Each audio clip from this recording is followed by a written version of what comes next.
Have a drink.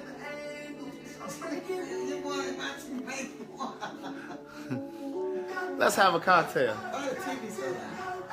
Oh, now it's loud that the show is over. It wasn't loud a moment ago when she was all in it. It's cold. You ain't cold? It's a little chilly in here, but I ain't complaining because I'm in your house, and I mean I wouldn't have no heat if I was at my house because I still ain't got no lights. So I mean I can't complain. You ain't getting no heat till October. Yeah, no, I don't. Just give me a little throw or something. Give me a little pashmina, a little something to put on. So I'm gonna give you a throw, honey. That's it. Nothing special. Good day, thinkers, thought leaders, progressives, and dreamers. I'm Craig, the writer Stewart, and this is the Facebook Live version of So Much to Say. I am at my friend Angela's house because I still don't have lights. I'm gonna tell you, that bitch Irma. That bitch Irma done fucked me all the way up. She wasn't even supposed to come here. What, you trying not to laugh and stuff? She over here trying to act like she don't want to laugh. But anyway, what's up, people? How you guys doing? So I just watched Insecure, because remember, I was trying to watch it. When did my power go out? Yesterday? Yeah. I was trying to watch it yesterday. She making all this noise in the background. She giggling and shit. I'm at Angela's house. You guys have met Angela. Oh my God. Why are you so tickled? Because you trying to tape. Oh no, I'm not taping. No, you're live. This live. And I'm making all this. She making all this conflamancy in the background. Can I get a little cocktail? Hold on. So I just watched Insecure, the episode from Sunday. When I tell you I love this show. This really is the renaissance of black television. You know that, Angela? Oh, you talking to me now? I don't know when you're talking to me on Facebook. I'm talking to y'all both. Oh, excuse me. Oh, I'm listening. I'm listening now. Special. Good and special. So I came over here to charge up my phone, my laptop, my little devices, so when my phone goes low, I can plug it up into this. I got 2 of those. Came over here to get some candles because my light's still out. So I went to the gym. And so I said, well, let me watch Insecure. I got some notes because I didn't want to forget shit. So, okay, so let's start with why I love the show. I feel like there's so many parallels between Insecure and Sex and the City. You see that too? Mm-hmm. Like New York framed Sex and the City, and LA, right, and LA frames this show. And like Sex and the City, New York City was the 5th character, right? And so like in this, I feel like LA is a character too. The music just tells the music is just dope. I have my Shazam going, like, because I'm always discovering new music and adding it to my playlist and stuff. Like, they just have it's really thoughtful. Like, the music on Queen Sugar is really thoughtful and it's really good. So that's one thing that I just love about the show, and just helps frame the show, and it just helps tell the story and move the story along. Because if you listen to the lyrics and if you listen to the music, it really sets the mood of every scene. Like when Lawrence was walking up to the apartment, if you listen to those lyrics, it really kind of told the story of what was happening between them. And then when she walked into the apartment, the song that was playing was kind of, the same kind of thing. The product placement. Do you even pay attention to the product placement? I pay attention to the product placement too.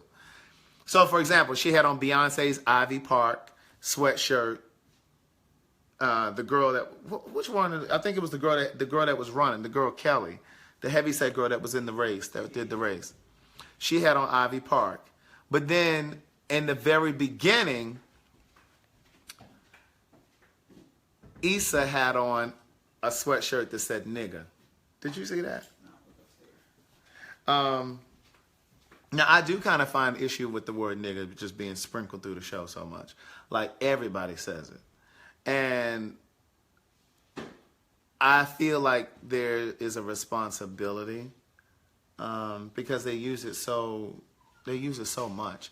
I feel like there's a responsibility. I feel like there should be a character to kind of say, damn, y'all say nigga so much. Like, I think there should be somebody to kind of balance that, to really kind of have the conversation, to kind of make us, the audience, feel like, well, damn, I use it a lot in my personal life too. You know what I'm saying? Because I think the arts should hold us to a standard, right? So there's the podcast that I have coming up about that, talking about the responsibility, and we actually talk about Insecure. Somebody else had on something. Oh, the other product placement that I noticed. Young boy who got shot in Florida. Oh yeah, she had on the Trayvon Martin sweatshirt. Molly had on the Trayvon Martin sweatshirt. Did y'all see that? And so I thought that was dope too, because it reminds you. It's a reminder. You know what I'm saying? All those things are subliminal. All those things help tell the story and help frame the show. The show is so black. It is so unapologetically black, and that's what I love about it. Even the conversation when they were talking about which, we got our margaritas going over here. Not over yet. Even in the conversation about whether or not Molly should go to the black firm, the law firm, or stay with the white firm, she was like, "Okay, Ida B. Wells."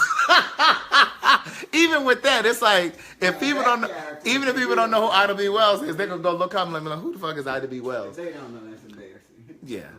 But even like she's like, okay, Ida B. Wells. But that was a real conversation because it's like, okay, I'm either gonna go to the black firm where they just become too familiar. Everybody want to be all in your business. You know what I'm saying? Just all that comes with working with black people. And then they made a valid point about, okay, well, if you stay at the white firm, then you got to speak for all black people, and then you got to try to explain your hair and explain your wardrobe. Even though I don't feel like I got to explain a damn thing to them. I'm just saying. But I'm looking at my notes. Oh, and then how they gentrifying Inglewood. Like they really are giving us something to think about. Like how they're gentrifying Inglewood. Now they're talking about I would. And it's no different than Summer Hill. It's no different from it's no different than fucking Bed-Stuy up in New York. Because I'm telling you, when I stayed in New York the last time,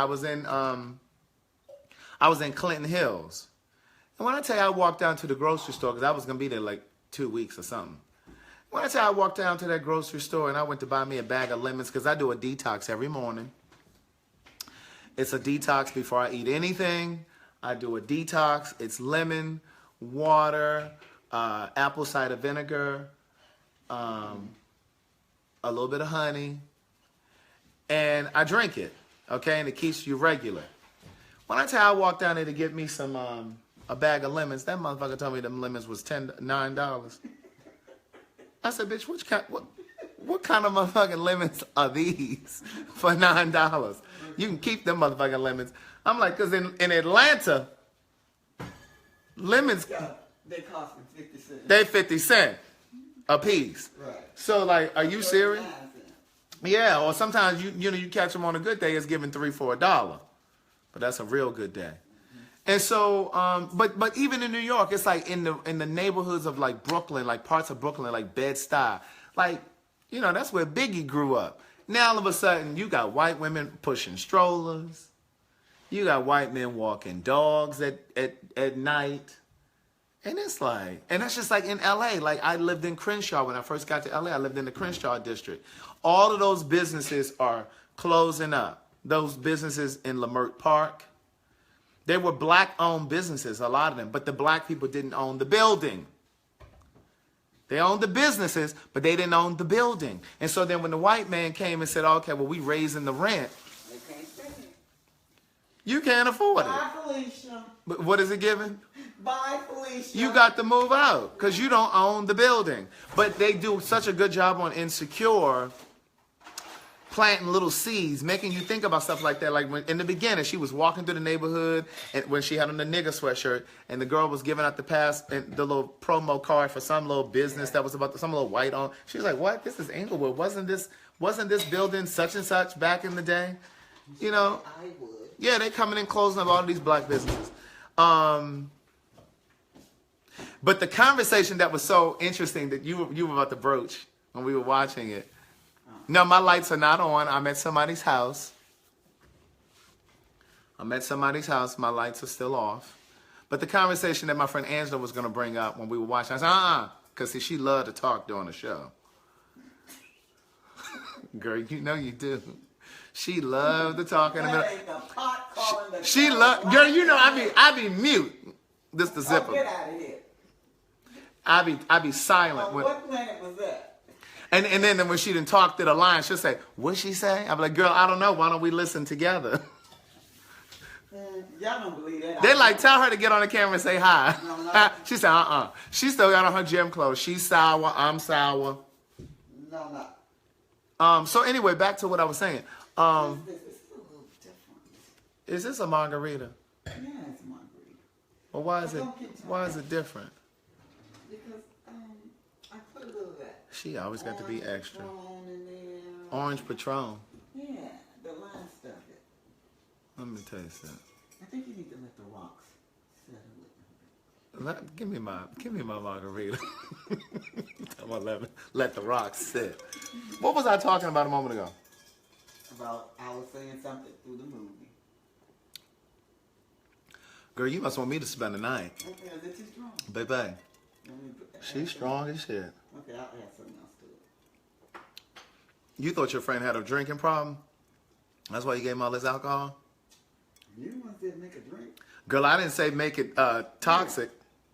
You trying to send me to the hospital with alcohol poisoning. Oh, get out of here. And you know I'm vegan and shit now. Look, and you know I'm vegan and shit now, so I ain't got much weight. Look out here. He hasn't stopped sipping since.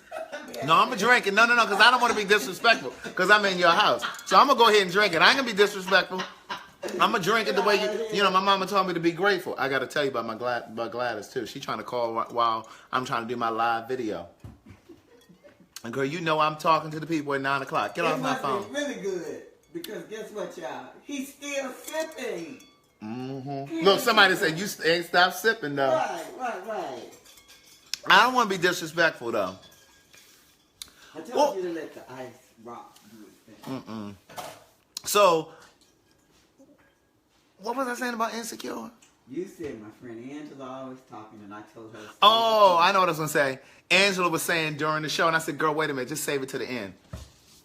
She was like, I just don't like how Lawrence was with old girl with Issa and wasn't working, and now he doing well and got this good job. What was your question from last night, Tiffany? Now he got this good job. He ain't fucking with Issa. He ain't fucking with a black girl. Now he with this Latina.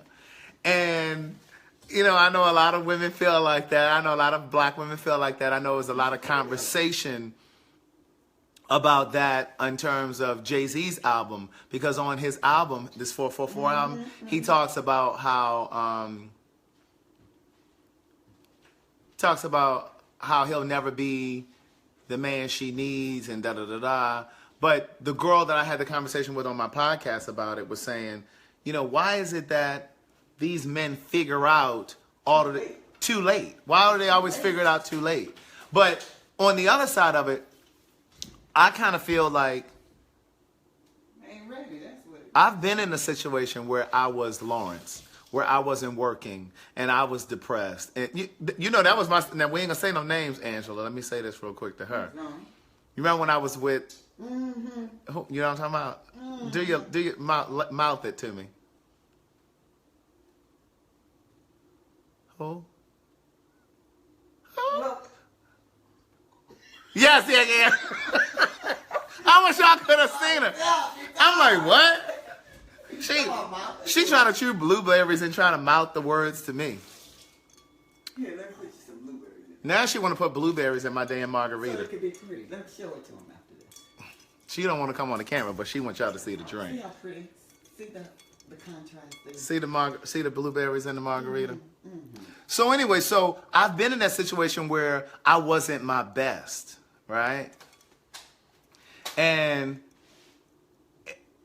so I saw Lawrence's perspective. Because, yeah, he was on this couch, and he was getting his little unemployment, and, you know, she'd come home from work, and he laying on the couch. But I just felt like he just needed her to love him through that. You know what I'm saying? And she kind of touched on that today. And not to say that black women don't already have enough shit on their plate. Why the fuck they got to do with... I get it. I totally get it. And I agree with that.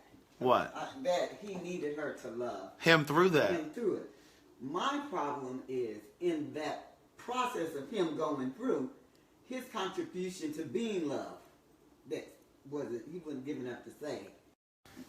My mother, she trying to call. Or you saw it pause, right? My mother just keep trying to call. She don't want nothing.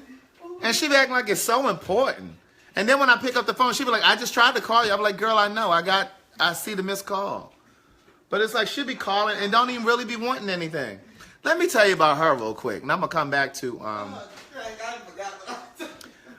exactly. I can't even get a thought out because she keep calling.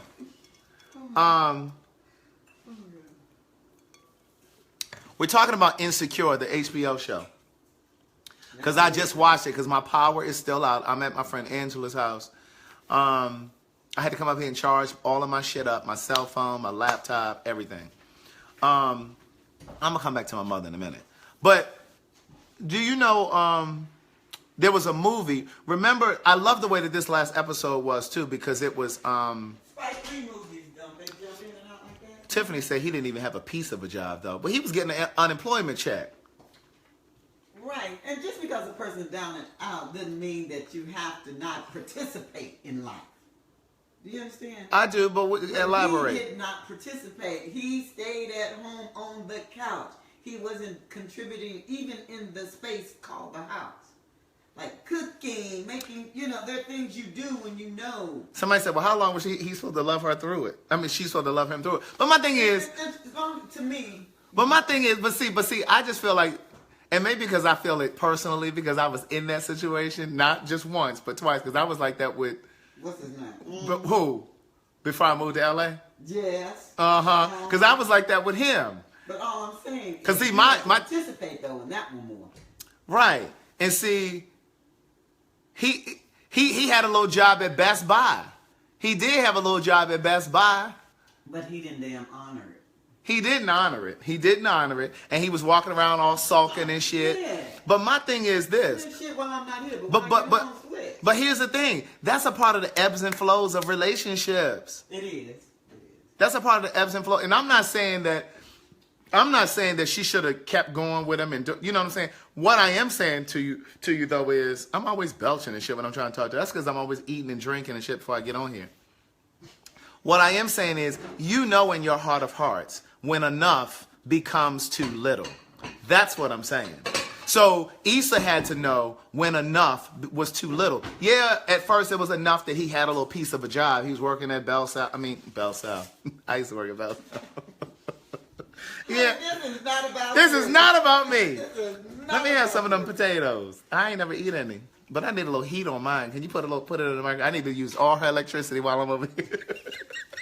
I need to use all the electricity I can. Just warming shit up just because. She done turned all the lights. I said, can you turn the lights up, please? I'm sitting in the dark in my own house. So somebody saying, I love the bitch through something, and as soon as he got on his dusty-ass little feet and got himself together, he bounced. Exactly. No, I get it. I completely get it. You have to just trust your instincts on that. You know what I'm saying? Because the reality is you could be in a relationship. Because how long have they been in a relationship? They've been together like 3 years? Yeah, I think that's it. So like because he lost his job, because the reality is, and I'm a fuck with y'all, because the reality is, if she had lost her job and he was still working, y'all wouldn't be sitting here saying this bullshit. They'd be like, oh, well, shit, he the nigga. He can take care of her. That's a lot. Not for me. Well, I'm not saying you, but I'm just saying a lot of people. Right. See, it's not really politically correct, if you will, for a man to sit at home after he done lost his job for a woman to make the money and da-da-da-da. Because if it was the reverse. That was the issue. Him sitting at home, this is what he was doing while he was at home. That was the problem. Phaedrian said, but I bet she wouldn't take advantage of it. She'd have been out getting her fucking pedicure. Who? Issa. She'd have been out getting a pedicure. Right. She wouldn't sit around moping on the damn couch. I don't know. I'm just saying. What I'm saying is, what I'm trying to introduce is, I think that the boy was depressed. Oh, okay. And he was trying to get his shit together. He was trying to get his life together. No, it's not sangria. This is margarita. I'm gonna need y'all to be here at 9 o'clock. Y'all be sending me messages and shit when I'm late, talking about where you at. Get your ass here at 9 o'clock so you don't be saying, well, what did I miss? And what he drinking? I'd already said what I was drinking. I already said we were talking about Insecure. Now I got to go back and regroup and reiterate and shit. I'm just playing. You know I love y'all. But get here at 9 o'clock. Because I can't send y'all no message talking about where y'all at. They messaging me and shit talking about, it's after 9 o'clock. That day when my phone went out. They were like, But then the thing is, she cheated on him. Yeah, that was... Now see, that's where she fucked up. I don't believe in that shit. She fucked up and she cheated on him. And right, because my thing is, the mature thing would have been to step out, to say, listen, this ain't working. Yeah, get out of the relationship. You know what I'm saying? There's always a mature way to handle it. But see, what happens is people don't do that because it's like they're not really sure that they want to leave. And then if they fuck up, they cake and eat it too. They want their cake and eat it too. But yeah, I agree. He ain't had no hustle. Cause see, I got hustle. Right, and that's different. I got hustle. I was doing shit. Cooking, you were Mr. Mom and all that. Well, say it again, Angela. Say it again. Say it again, Angela. Mr. Mom cleaning the house, doing the clothes. Shit, I stayed with He said I was washing clothes. Angela said when I was depressed and even though I wasn't working and shit, I was cooking. You came home, it was a motherfucking meal on the table. Yeah, you were with me, I had a meal. Yeah, look, when I stayed with, look, Angela said when you lived with me, shit, I had a meal when I came home. Because I told you I used to live with Angela when I was displaced. Right, when I was, wait, what? When I was displaced. Angela said her boyfriend had left her and I had moved on in. No, I'm talking about you. You're right, my boyfriend had left. I had to learn how to cook again. I was displaced. I came over here and stayed with Angela one time about a year or 6 months. And then I've lived over here a few times. And so when I moved out, she said she had to learn how to cook again. Because when she would come home, it'd be dinner. Okay? Just like today, I came over here and I had to cook because my electricity out. And so I'm looking for pots and pans and shit. She's talking about, it ain't like you ain't lived here. Like, you don't know where the shit at. That's not. Let's talk about this. LaTanya Miles says she having trouble hearing me. That's because Angela got the microwave going. Oh, so hey. Angela, LaTanya Miles, she said, hey. I'm over here because my lights aren't on. I still don't have any lights. Now, let me tell you about my mama. Because I think, no. I was going to say one more thing about Insecure. Her daughter's in here too, Ashley. Oh, they both having trouble hearing? Y'all in the same house? It might be y'all Obama Wi-Fi. Marika's on the Obama phone. You guys are on Obama Wi-Fi. It doesn't work anymore.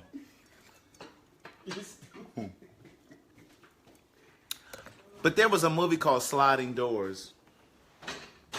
And I can't remember if it was, I don't know who was in. I don't know if it was Gwyneth Paltrow. Point is, this movie Sliding Door, and it reminded me of that when I was watching this right here. Because, you about to go upstairs? I'm going to talk to you for now. Why are you going upstairs? LaTanya Miles know when I don't get on the phone. You ain't even got to work tomorrow. I know. I just want to take a shower and sit down in my house. She's so antisocial. Anyway. Oh, let me talk about Molly, the attorney. Now, she knows she ain't built for that fucking life with that man that's married. She needs to stop. And so y'all be playing yourself. You think he lying? You don't think the wife really know that? I don't think she's going to be okay with her friend. She might be okay with somebody she don't know. But you know what I also think? I really think that they're going to drag this thing out with with Lawrence and Issa until the show goes off. That, like Harry and Mr. Big on Sex and the City, if y'all watch that. That's going to be a point of contention for this show, the entire... Like, I think they're going to go through this back and forth kind of thing until the show goes off. And, like, Molly ain't had no business fucking that lawyer, that chubby lawyer. Why? But see, I'm gonna tell you that's another thing. Remember I talked the other day about having a type? Y'all better stop having a type. She don't want to fuck with that lawyer because he ain't her type. But he doesn't want to love her. But that's gonna be the one that's gonna love her ass. And if she ever got sick and she needed somebody to wipe her ass, that'll be the one to do it. But see, y'all don't want the guy that's gonna love you. You want the one you got to chase. Angela, these potatoes ain't as good as the ones I made. Excuse me. What would you like on it? She made these. What would you like on Girl, I don't know if there's anything you can really do to fix these up. it? Give me my potatoes if you don't want. I don't know. I don't really know if anything. Give me my potatoes back.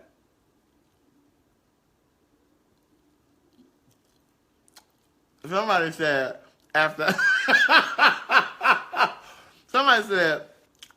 after every sip I take, my voice goes a little higher and my words come out a lot faster. That's a magic liquor right there. Okay. That's funny. Yeah, I get a little loose. Somebody asked me, this guy asked me the other day, he said, so do you, like, when do your feminine qualities come out? Because I believe all men, straight, gay, whatever, have idiosyncrasies, right? Because there's an X and a Y chromosome. But gay men tend to have more, right? And he was like, so when does yours really come out? Right, they demonstrate them more. So I said, you know when mine come out? When I'm having me a cocktail. So he picked up on that. That voice went a little higher. But yeah, Molly. You have a cocktail too, then you guys. Everybody wants to be cocktail. Right. Molly ain't never had no business dealing with that boy. But the movie Sliding Doors, maybe the sweet potatoes I bought just was sweeter. Okay. I don't know. We bought them from the same place though. I mean, I got a few good ones. But wait, yours got like, What? you know that sweet potato string in it. Shit down yams had that. Well, what is this? That should have been. I got the same batch you got. Well, mine ain't had that. Well, throw it away, Craig. No, I'm gonna go ahead and eat it. Cause I mean, when I get home, I ain't got nothing but trail mix and potatoes. I mean, pistachios. I can't cook shit. Them strings and shit all in here is about to choke me to death. I was gonna tell you guys about Sliding Doors, but I don't even feel like telling it now. But the point is, it was a movie about this couple, and the guy was cheating on his girlfriend. And they showed it from two perspectives. So like in this episode of Insecure, this whole episode was shown from the perspective of Molly, Issa, and Lawrence. So the first vignette was Lawrence, and it was the same day, but it was from his vantage point. And then it was Molly's vantage point, and then it was Issa's vantage point. So I thought that was really great. But this movie, Sliding Doors, showed this couple, these strings and shit. This movie, Sliding Doors, showed this couple where is LaTracy trying to get in her feelings? Did she just say, well, you're not saying hello, so good night? I mean, I was talking. I'm sorry. Hello, everybody. So this guy went home. Hello, Trenton. So his girlfriend was at work. She was coming home on the train, so I guess that's why they call it Sliding Doors. And in the first scenario, she made it on the train. She was running to the train. She made it to the train. And when she got home, she caught her boyfriend having an affair. She walked in on him. But in the second scenario, like they ran it back, they showed her trying to get to the train and she missed it just by a couple seconds. And then by the time she got home, he was already in the shower and the girl he was cheating with was gone. So it was called Sliding Doors. And I just thought it was such a good movie because it's just true. Now, let me tell you about my mom. So she called me today. Now, y'all know I ain't got no fucking power. So I'm on probably 20% on my cell phone. This was earlier today. Oh, thanks. That was so sweet of you. So she brought me a little thing to cover up with and stuff. It smells all nice and stuff. So, Angela, I got to tell you this part of the story too. I didn't tell you this. Did I tell you this? She's still going upstairs. So when my mother called me today, I had 20% on my cell phone. Phone about to die. Yeah, so can you look to see if the plane ticket then went, you know, because I need to go ahead and get this plane ticket. Now, mind you, she apologized the other day because after I told you I sent her an email saying, I just feel like you're really inconsiderate of my feelings and my time. I told you that you can't be stressing me out about stuff. You know, I had already tried to help you with this plane ticket. You were trying to wait for the ticket to go down cheaper. I don't understand how much cheaper you thought it was going to go from $54 or $51, whatever it was. So I sent her this email because I felt like I was being a little terse. And so the next day I called her and she said, yeah, I got it, and she apologized. Damn it, she didn't come call me today. Now, she knew my power was out because I told her yesterday it was out. Now, she thought that it was back up. Soon as she called, I said, Ma, I don't have much power on my phone. I said, so I'm not talking long. What you need? Oh, I was just calling to see if you... Still insisting that I go online to look up this plane ticket. Mind you, their power didn't go out. I'm like, you got a laptop. Why can't you look at your laptop? Why can't you look at your power? Look at your computer. I forwarded you the email with the plane tickets. You know, she talking about, well, why can't you just do it real quick? Because I just told you I got 20% on my phone. And my laptop about to die. So, like, I'm not trying to use my power and stuff for no plane ticket. And so she gonna say, because I said, I don't know what time I'm leaving out of the house. So I need this to last me until I get in the car and plug the phone up. So she talking about, oh, Lord. Well, all right, well, let me just go and look. So then she goes and looks. Sure enough, she puts in the dates and everything. The ticket is $59 each way, right? So that's $118 round trip. When I tell you she called me back.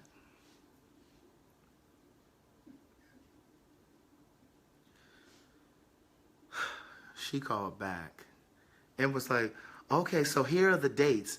October 30th through November 5th. And if we leave, she just trying to tell me everything. Now the phone is on 18%. If we leave on October 30th, the flight is at 8:55. And when we come back on Sunday, it's going to be, I don't even remember what time it was for Sunday. So you think you can go ahead and book it? I said, girl, I just told you a few minutes ago that my power is not on. Well, why can't you just go ahead and book it? And I said, well, why can't you? When you looked at it, why didn't you just go ahead and book it when you looked at it? Well, I mean, how do you do that? I said, Ma, all you had to do was read it and just put what? Are you really calling me for this? I said, Ma, listen, email me your credit card information and then I'll go on there and book it. I said, but I'm not doing it right now because I don't have no power. And I'll do it when I get over to Angela's house. I mean, it's like, just inconsiderate. Now, you just apologized the other day for being for your inconsideration. And now here you come calling me again today with this foolishness. So I went on and booked the plane ticket. Oh, no. So she said, well, are you going to or are you not going? I said, yes, I'm going to go. So I booked her plane ticket and I forwarded her the confirmation so she can get off my damn nerves about that damn plane ticket. So then here she come calling me later on the day with some foolishness about my nephew, my great nephew, who's 14. All I did was call her to tell her that I had emailed her the confirmation so she would not call me again about this plane ticket. It's in your email. There's the itinerary. She come going into some other subterfuge that I didn't want to talk about. Talking about, Tyreek was saying, I said, Ma, I didn't call for that. I didn't call to talk about that, man. Well, I mean, you had brought up, I said, I didn't bring up that. I said, I called to tell you about the plane ticket. And she was just like, all right then, well, I just won't bring it up.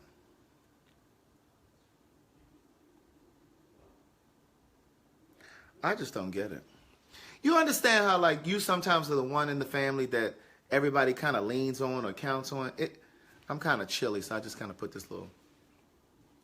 You're kind of like the one that everybody calls all the time and wants to talk. You love my vocabulary, Ashley. Thank you. I be trying to share it with y'all so that y'all can... You know, I started learning my vocabulary words when I was in college. And I wanted to be a broadcast journalism major. I wanted to do the news. I think I told you guys that Ed Bradley was my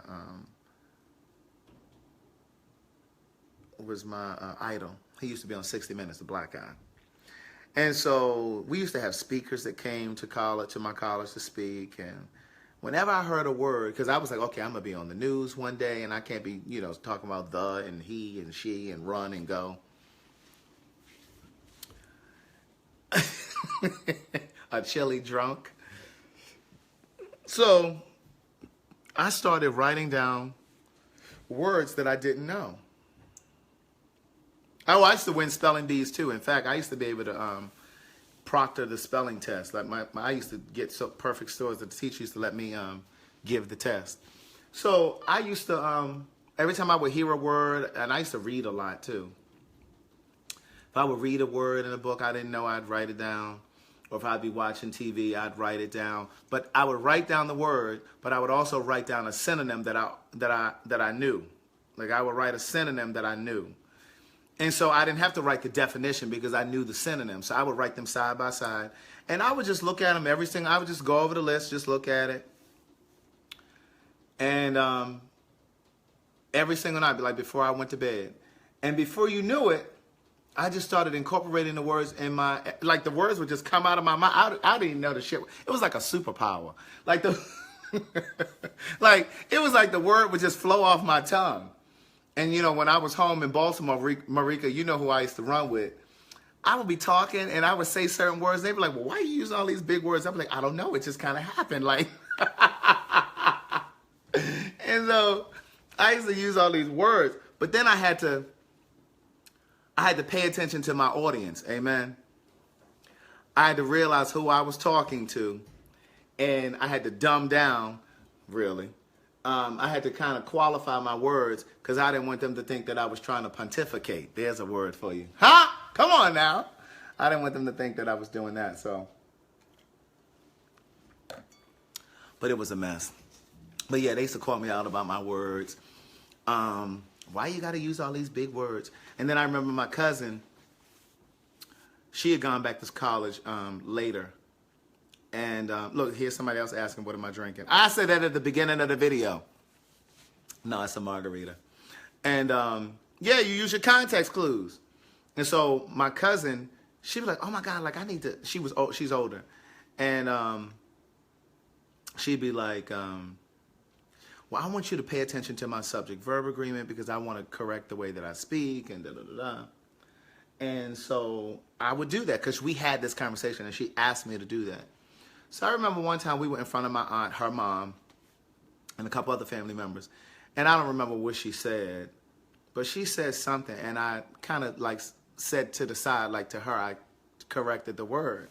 And her mother gonna say, well, why is he correcting you? And she said, would you let him be? I asked him to do that. No, I have to. But no, I don't even think that you have to, don't even bring your words down. Like if people can't keep up, then that's their business. Now you ain't got to try to talk all over top of people's head, Ashley, trying to be grand and stuff. But no, you use your words. Fuck that. Miss Lynn, you gonna come on so anyway, I'm gonna be in Baltimore the end of October.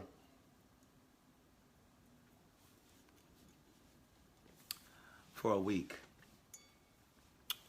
Well, it's not really a week. It's going to be October 30th through like November 5th. And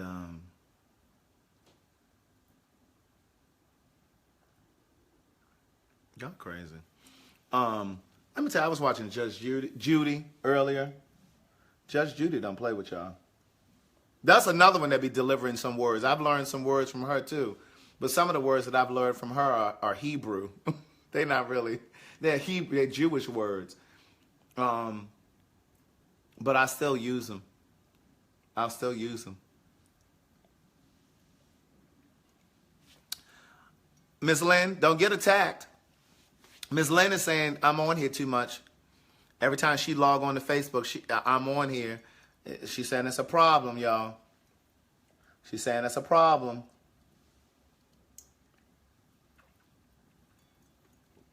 She asked if I'm lonely. Miss Lynn. But no, I'm having this drink so when I go home to my dark house, I can just go to sleep. Because it ain't no lights.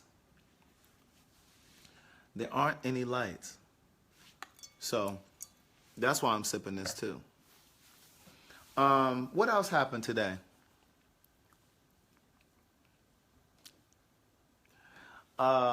We went to the gym. Thank you, Tracy. Hey, Tracy.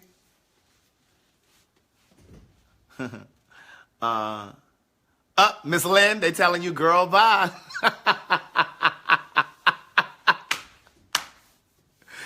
Look, Miss Lynn, they said, but when I come on, I be dropping jewels. Oh, so I was saying, like, when you're the anchor in your family. Let me get back to that. It's sometimes it's a whole lot. Like, God, it's just like the children at BG&E. We don't have BG&E here, Marika. That's Baltimore. We have Georgia Power. They're basically saying that there is no ETA for when my shit gonna be back. My lights are gonna be back on. And Antonio, do you have the first two books? He's asking me to read something from the book that I'm writing now. Yes, it's very taxing, and so like I'm the one that my mom calls and talks to about everything. Like I know the PIN number to her bank cards. I've known them for years. She talks to me about all of that stuff. And I don't have a problem with it, but what I have a problem with, and this is a part of our conversation last week, when I told her, I said, I just really feel like you didn't take my... Now, Antonio, I'm going to come back to you. I said to my mother, I said, I really just don't feel like you take my time for granted. Like, I'm just sitting around like I don't have anything to do, and you can just call me and just think I'm supposed to stop what I'm doing. Just like that day I took her to the dentist. Now, mind you, I took her to the dentist on a Wednesday, but the day before, on Tuesday, I had taken her to another doctor appointment. That was the one where I had to get the girl together at the front desk. So, right, Tiffany, he reading all out of order. I'm coming back to him in a second. And so, like, I dedicated my Tuesday to her and my Wednesday to her. And then she gonna try to say to me, because I had to run an errand or something while we were out. Well, why you got to do that now? Why can't you do? Because you want my time. I'm doing you a favor. You got a car. You could have drove yourself to the doctors. And so it's like she just, and it's just so taxing. And it's just like she want to talk to me about everything that everybody else ain't doing right. My sister and brother, my nephews, and what's going on. I'm like, listen, I don't want to hear that. Can you talk to them about it? So let me come back to Antonio. Now, I want to know how you got the second book before you got the first book. I'm just curious. Just help me help you. Help me help you. While he's typing that, I just want to say, you just have to take time for yourself. Sometimes there's power in saying no, even to your mama. Okay? Now, you ain't got to be all nasty and egregious about it. But you can say no. And people will try to make you think, oh, but Craig, that's your mother. Yeah, she is. And I need my peace of mind and sanity, because then I'll be laid up on somebody's couch or in some psych ward because I done lost my damn mind. Yeah, it feels good to say no sometimes. Now, Antonio, we waiting on your answer now. Now, how did you end up with the second book? And did you Shauna, you don't know how to say no?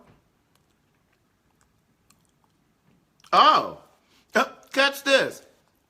Antonio said, I got to come back to you, Shauna. Antonio said he found out about the book on Jacked. He said, I told him to order the latest book.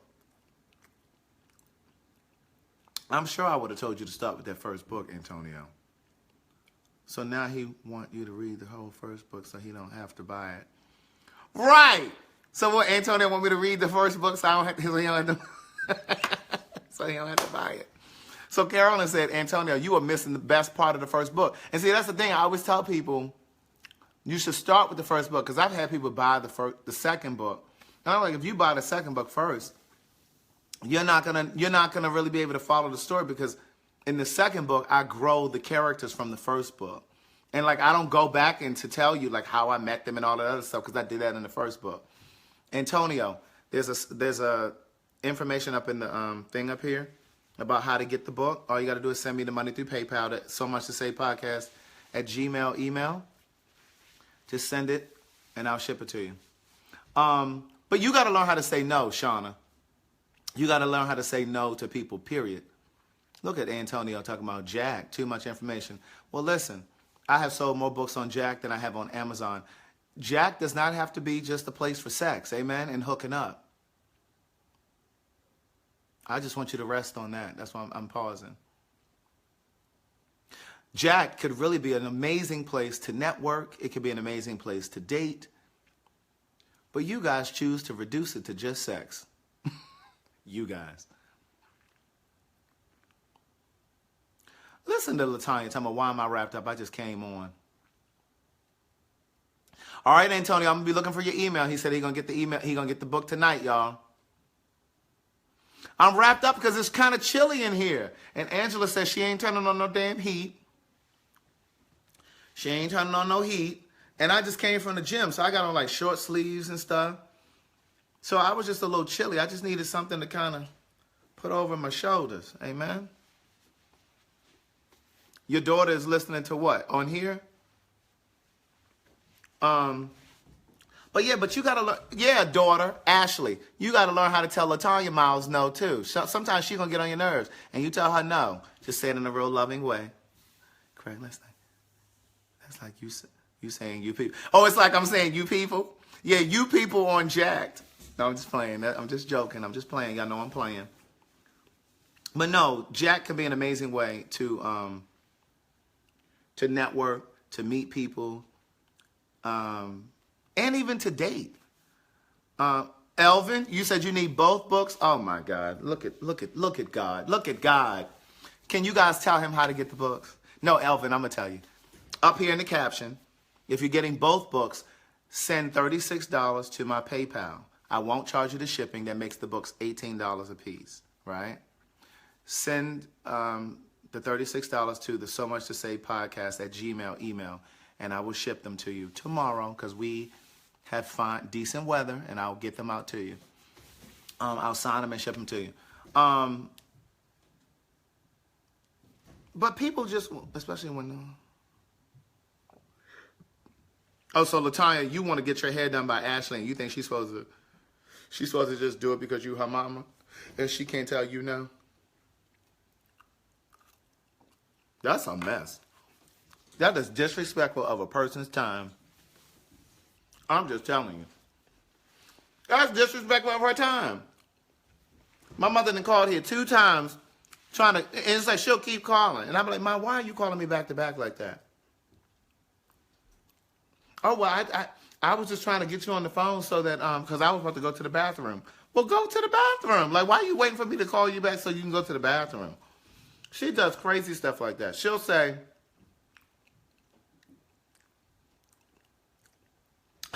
Marika said to me today she wants a So Much to Say podcast t-shirt because I have one that I wear. I don't know if you guys saw me wearing it. You may have seen it when I did the video with T.S. Madison, when I had the conversation with her. I wore it there. But she'll do crazy stuff. Like her phone will ring. And she'll, oh, Lord, this is Lynn calling, my mother's friend that's in here that's trying to give me fever. She'll, oh, Lord, that's Lynn calling. I'll be like, well, why you got to click over? That's what the voicemail is for. Let her go to voicemail. Like, she be feeling so pressured. Marika Brent is trying to ask you what T-shirts. Then LaTanya Miles is saying that I should sell the T-shirts. Don't play with me, y'all. Don't have me go ahead and have these T-shirts made and then y'all be acting like y'all ain't got no check and shit. Y'all be sitting around here waiting for, tell me, well, I ain't got no money yet.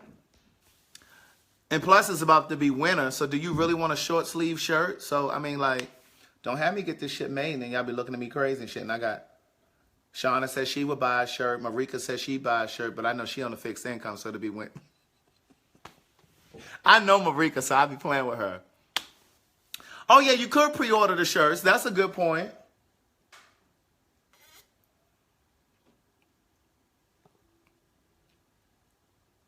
Yes, I was thinking like for the ladies, like a V-neck, a deep V, like a little baby tee.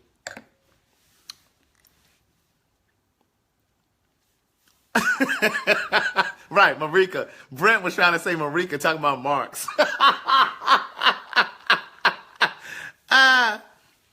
People do wear. Well, yeah. Then there are then there are long sleeve T-shirts. I would love one. Good advertising. I tell everyone about the podcast and 9 o'clock talk and get. Oh, that is so dope, Carolyn. Carolyn said I would love a T-shirt. That's good advertisement. And I tell everyone about the podcast and the 9 o'clock talk and gab. So this is talk and gab. That is hilarious. Long ones. Okay, long sleeve shirts, baby tees for the women with V-neck, but I know some of the gays gonna want a V-neck too. How you doing? Cause I used to love a good little deep V-neck when I first started getting a little body and stuff, and I was working out and stuff, and I was a little young little tenderoni bopping around the streets of Atlanta. You know, my little chest was sitting up. I loved a good sheer V-neck. You pop up into the spot. Do your little push-ups before you go out. Amen. So your chest be sitting up. Your arms be popping. I was something back in the day. All right, so I'm going to keep that in mind about these T-shirts. Don't play with me, y'all. Y'all talking about T-shirts. Half y'all ain't even bought the books. How you doing?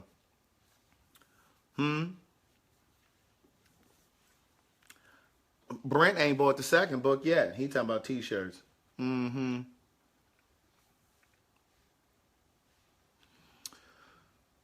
What else is on? I cannot wait for This Is Us to come back. Now, I don't know if y'all watch This Is Us, but that's some good writing. Jackie still ain't bought the books. I went to elementary school with her. I know Shauna would support it. I think Shauna got a good job. I think Shauna got a good job because she don't be waiting on her stuff. I know I got to talk to Marika the 1st and the 15th. 1st and the 15th.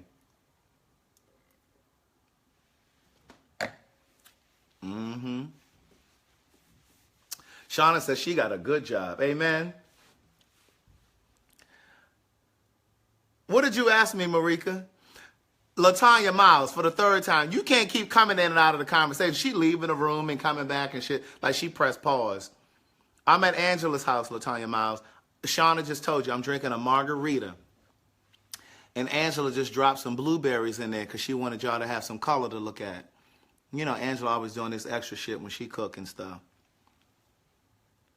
That's why she usually get me to cook, because mine usually come. Oh, I need to catch Marika on the 31st because her check is gone by the 1st. Thank you, Carolyn. See, Carolyn has both of the books. Carolyn won the first book on one of the little trivia things that I was doing on here, and then she purchased the second one because she read through that first one so damn quickly, which I appreciate. Oh, my God. Is Shauna still asking what Jacked is?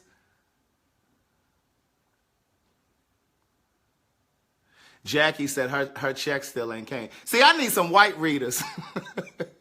I need some white readers. See, I can't keep dealing with you black people. You black people don't be having y'all funds ready. White people be like, oh, Craig, yeah, how many books do I need to purchase? I'm just kidding. You know I love black people. I write for you guys. I write to and for black people. Not to say white people can't buy it. Not to say Hispanic people can't. Listen, I don't care who buy it, but my intention when I sit down to this laptop is to speak to the hearts and minds of black people. Toni Morrison said that, and she didn't say what I just said, but she said she writes for black people. And they gave me the freedom to be able to say the same thing. Jacked, Shauna, is like Tinder. It's the gay Tinder, okay? Except we ain't got to swipe left and right.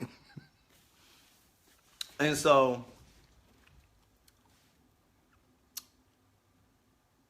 even though Tinder has a gay version too, right? Because you can do. Oh my God! Now she asking what is tender, and she spelled tender like a chicken tender. Tender is Tinder.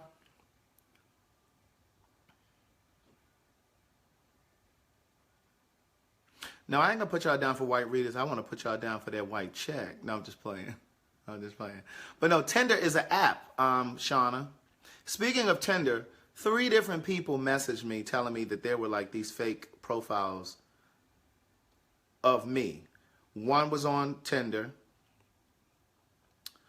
One was on Facebook in some black love private group for women, men and women. It was about black love. And one of the people that follow inboxed me and was like, oh my God, Craig, there's this guy in this private page that I'm in called Black Love who's pretending to be you. He's using your pictures. And he talking about he looking for a Christian woman. I need to show y'all the screenshots. I mean, he had pulled pictures from my Instagram. He had pulled pictures from my Facebook. And he done made up this wonderful profile talking about he's a good man, he's an honest man. But you're using a fake profile, sir. So there was a fake one on there. Then, so she lives, where does she live? I can't remember where she lives. But she messaged me telling me somebody was using my pictures on a Facebook page. Then a woman down in Miami messaged me and said, are you on Tinder? And she was like, she didn't ask me if I was on Tinder. She first said, she sent me the pictures, the screenshots from the app and was like, do you think he looks like you? And I said, yeah, because that is me. She said, oh my God, I thought that was you. She said, are you on Tinder? I said, no, I'm not on Tinder. And so she sent, same guy, obviously, because the profile verbiage was pretty much the same. I'm a Christian man looking for a good woman, blah, blah, blah, blah. But he had different pictures. They were still me, but he chose a different assortment of pictures, right? And then there was another profile, but I can't remember what it was on. One was on Tinder, one was on Facebook, and it was something else. And yeah. But how did I get on that? Oh, but back to Jack. So Jack is a mobile app for the gays. And so remind me to tell you, I'm going to put a note up here. So the mobile app, yeah, I was thinking the same thing, Carolyn. It must be, yeah, an overweight or something. Because like, why you, yeah. But, so Jack is a mobile app. And it will show you whoever's in your area within a certain amount of miles, right? And you can pretty much see their profiles when you look at the page. And you can message them and, you know, that kind of thing. So remember when I was at the little restaurant and my homegirl, Sharon, was in town and it was gay pride and we were at the restaurant outside? Well, there was a woman at that table that day who said she was in a lesbian relationship, but she was not a lesbian. She said she's bisexual, but she's in a lesbian relationship. And so, okay, Antonio, I appreciate it. Antonio said he purchased the first book through Amazon. Thank you. I appreciate it. I really do. So she was saying how there's now an app for, let me get it right, because she's supposed to come on the podcast too. There's an app now for married couples. No, it's an app for women that are married. They have to be married. And it's like they want to swing with another woman. So it's like a married couple. They have to prove that you're married. So it's an app for like a married couple who want to bring in another woman. But they vet you and everything. Like she was telling me about it. So I want to bring her on the podcast and talk about that. And I want her to expound on this whole thing of, yeah, she's in a lesbian relationship, but she doesn't identify as a lesbian. So I want her to talk about that. But speaking of the podcast, remember that story I told you yesterday about Trader Joe's? The guy that came in the store, or I ran into, that I went to school with? And I told you, you know that whole story. Well, you know I talked to him today. And he's going to come on the podcast. And you're going to hear it from his mouth to your ears. And I'm going to make sure he give it to you. I'm going to make sure you get, listen, that may be the longest podcast I do. And because I'm telling you, he had a lot to say. And so I'm going to really have him come on, because I said to him, I said, I really want you to come on. I said, because it's not about trying to, what's the word? He's gonna be awesome. I'm telling you. Look at Jackie talking about recap. If she think I'm about to sit here and tell her what I just said yesterday, girl, go look at the video from yesterday. You should have been here yesterday. She talking about recap. What she think this is, a rerun? No, this is live. We don't do reruns. Don't nobody tell her either. Go on to the Facebook video from yesterday. I sat on here and talked for an hour and 37 minutes yesterday. But I'm just playing Jackie, but I'm not telling you again. But I said to him today, I said, I really want you to come on. I said, it's really not about trying to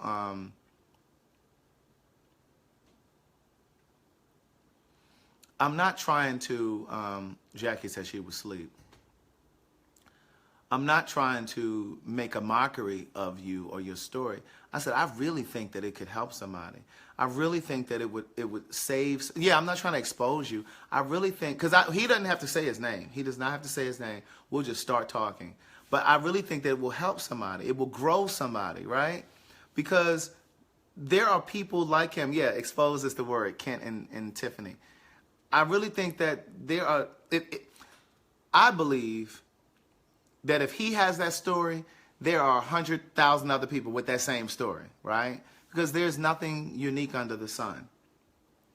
And so I want him to tell that story because he literally could free somebody else. It will be powerful to hear. I mean, because it's one thing for me to tell you guys, but it's another thing to hear him say it, right? But he said, I just need to tie up some loose ends. And then he said, I'm there. I'm going to come and do it. He said, because I'm really about, he said, oh, I can't, oh, wait, I might be able to read you the text message he sent, because I want to tell you exactly how he said it. Oh,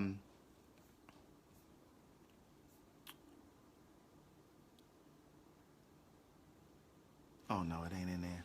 But anyway, he was saying that he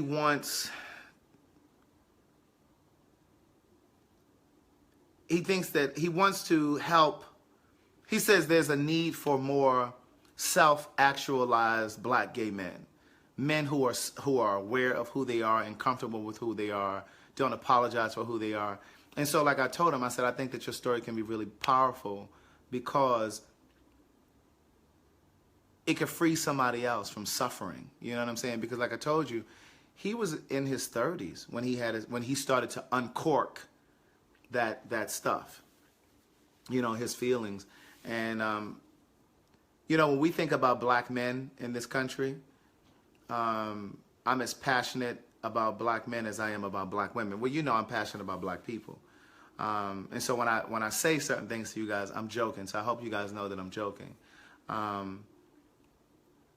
But I believe black men in this country drop dead at 40, not just because of the diet, right? Not just because of diet, and not just because of stress. I think black men drop dead at 40 of a heart attack or whatever because we're expected to live this linear life, right? We're not expected to express ourselves through fashion, through our hair, through the arts, without being called or labeled gay, or without being boxed in. Like, so black men are just expected to be linear. You know what I mean? And so I think that stress of that, it really affects, it affects people. And I think that's part of the reason why black men are dropping dead at 40, of heart attacks, or 45, or whatever it is. You know what I'm saying? So if I can contribute to freeing somebody, to live their best life, then that's what I want to be able to do. Yeah, and to be honest with you, I think there's a trauma that we as black people go through. You know what I'm saying? Like, I'm not at all saying that black men go through more than women, because I believe that there is not somebody tagged me. There was a Facebook memory. Somebody tagged me today. I'm going to pull it up because I'm going to read it to you, even though I wrote the damn book. I don't remember the line verbatim. But somebody tagged me in a post today from a year ago. She had posted a line from my first book, and she said, I'm scrolling through Facebook.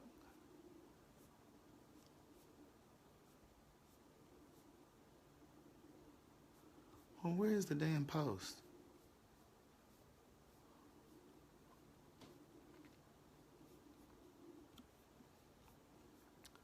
While I'm looking for it, I'll say I believe that black women are the strongest creature alive. Okay, so here's the line that she posted today. It's a line from the first book. I say, I believe a woman's love is the closest we'll get to unconditional love in our lifetime. Because when a woman loves you, she'll do everything in her power to support you. Even if there's no evidence she should. She'll sacrifice to keep you from suffering, even if she suffers a bit in the process. No matter how many times the man she loves lets her down or makes her cry, once she loves you for life. And that I believe that to this day. And so I believe that there's a collective trauma that black people, black men and black women, suffer in this country, in this society. And I think that's part of what needs to be healed in our relationships. I think that's part of the reason why we drag each other emotionally, because of this trauma.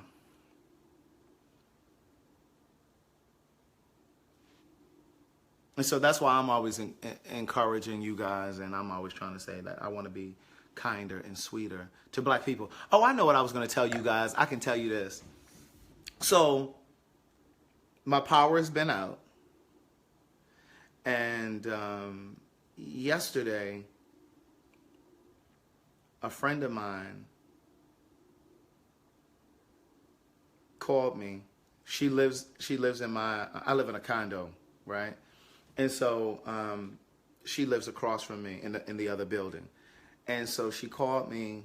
She wasn't at home. And she texted me and was like, hey, is the power on? I said, no, the power is not on. And so she was someplace else. And so she said, well, did you have food? You have something, did you eat? I said, girl, I've been in here eating trail mix and pistachios. Because all of the food that I bought was, it had to be cooked. I went out and bought all this vegan food and shit. Well, it has to be cooked. It has to be prepared. And so I fortunately had bought like a big old, in the grocery store where you can scoop out your own. So I had scooped out all these pistachios, like this huge bag of pistachios. I had scooped out this huge bag of trail mixes, like almonds, cashews, and dried cranberries, right? And I got this bag of beet chips, like a beet, like a B-E-E-T. So it's like chips made out of beets, and those are really good too. So that's the only shit that I had that I could eat. So I'm in the house last night, hungry, eating that shit. And so she was like, well, did you eat? I said, well, I ate earlier. I said, but I'm just sitting here eating on this trail mix. And so she and her husband had a propane grill. So they had grilled like, you know, like some vegetables. She's vegan. Well, she's pescatarian. So they had grilled like some little stuff or whatever. The beet chips are really good. Now, I don't know about like in those store package. These are the ones that are in the bins and you scoop them out yourself. Like there's not like a specific brand. So I don't know about a specific brand. But they're good. And I hate beets.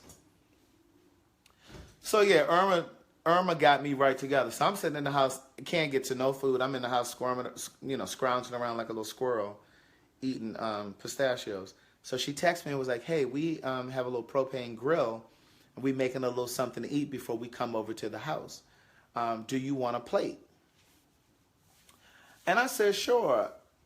And so in that moment, I just thought about how kind that was of her. And so thoughtful of her to do that, right? And then I'm going to give you a little history. So when I lived in LA, now this story is in the second book. When I lived in LA, I kind of bounced around a little bit. Like the first 3 months that I lived there, I lived in a different place each month. I lived in 3 different places the first 3 months. And she was one of the 2 people that I knew who was living in LA because she just moved back. Well, she's been back to Atlanta now for a while. And so she was one of the 2 people that I knew in LA. And I had known her for like 4 or 5 years, right? We were tight. And like before she moved to LA, she was living here. And we used to hold each other down. When I say we used to hold each other down, because she's an entrepreneur. I'm an entrepreneur. This was before I had written any books at all. I was just focused on my greeting card business. I was just focused on my stage play and all that shit. She came to my play. But we used to hold each other down. And there's nothing like, and I've talked to you guys before about having your tribe. Having a tribe, having a group of people that can really kind of support you and hold you up. Because people who work a 9 to 5 can't always relate to an entrepreneur. And if you're an entrepreneur, you know exactly what I'm talking about. And so she was a part of my tribe. And so we used to sit, and she would come up, like some days she would call me and say, Craig, I'm having a down day. I need to come by and just sit on your couch and just talk. And I'm like, I understand. She just needed to decompress, right? And there would be times that I would need to do the same thing. And I'd be like, listen, I just need to get out the house. Let's go find us a cheap place. We can have lunch under $10. You know, we would get together, do shit like that, just to kind of keep each other's spirit up. And so then fast forward, she moves to LA for business, for work. And I ended up moving to LA. The play was called A Day in the Life. And so I ended up moving to LA. And so before I came, she said, Craig, you got to make sure that this is what you really want to do because LA is not a game. It's difficult, da da da da. And so I was just like, listen, I'm not moving to LA because I'm trying to break into the industry. I'm moving to LA because God told me to. Hey, come on, somebody. I said, I'm trusting my instincts. I said, this is what my instincts told me to do. And again, I go into the details in the books. So I'm skipping. And so I get to LA. I run into the first situation at the first place that I was living. Again, the story is in the second book. And so I'm in this situation. I call her because she's a part of my tribe. And so I call her and say, this just went down. I got to be out at the end of the month. And mind you, this was like another week and a half before the month was over, right? I said, I'm in this situation. I need to move out. She had a 2-bedroom, 2-bath apartment. I'm going to let you rest on that for a second.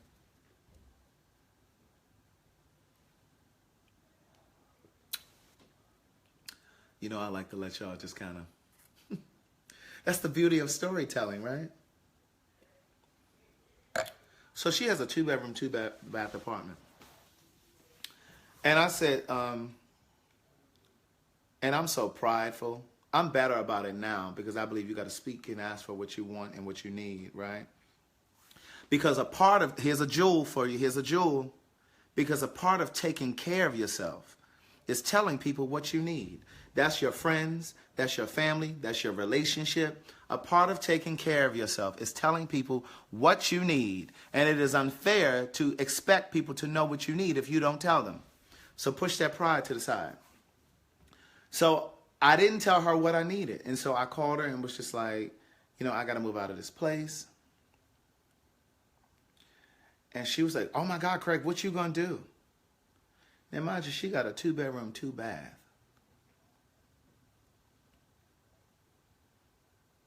Two-bedroom, 2-bath. Carolyn, you read that part?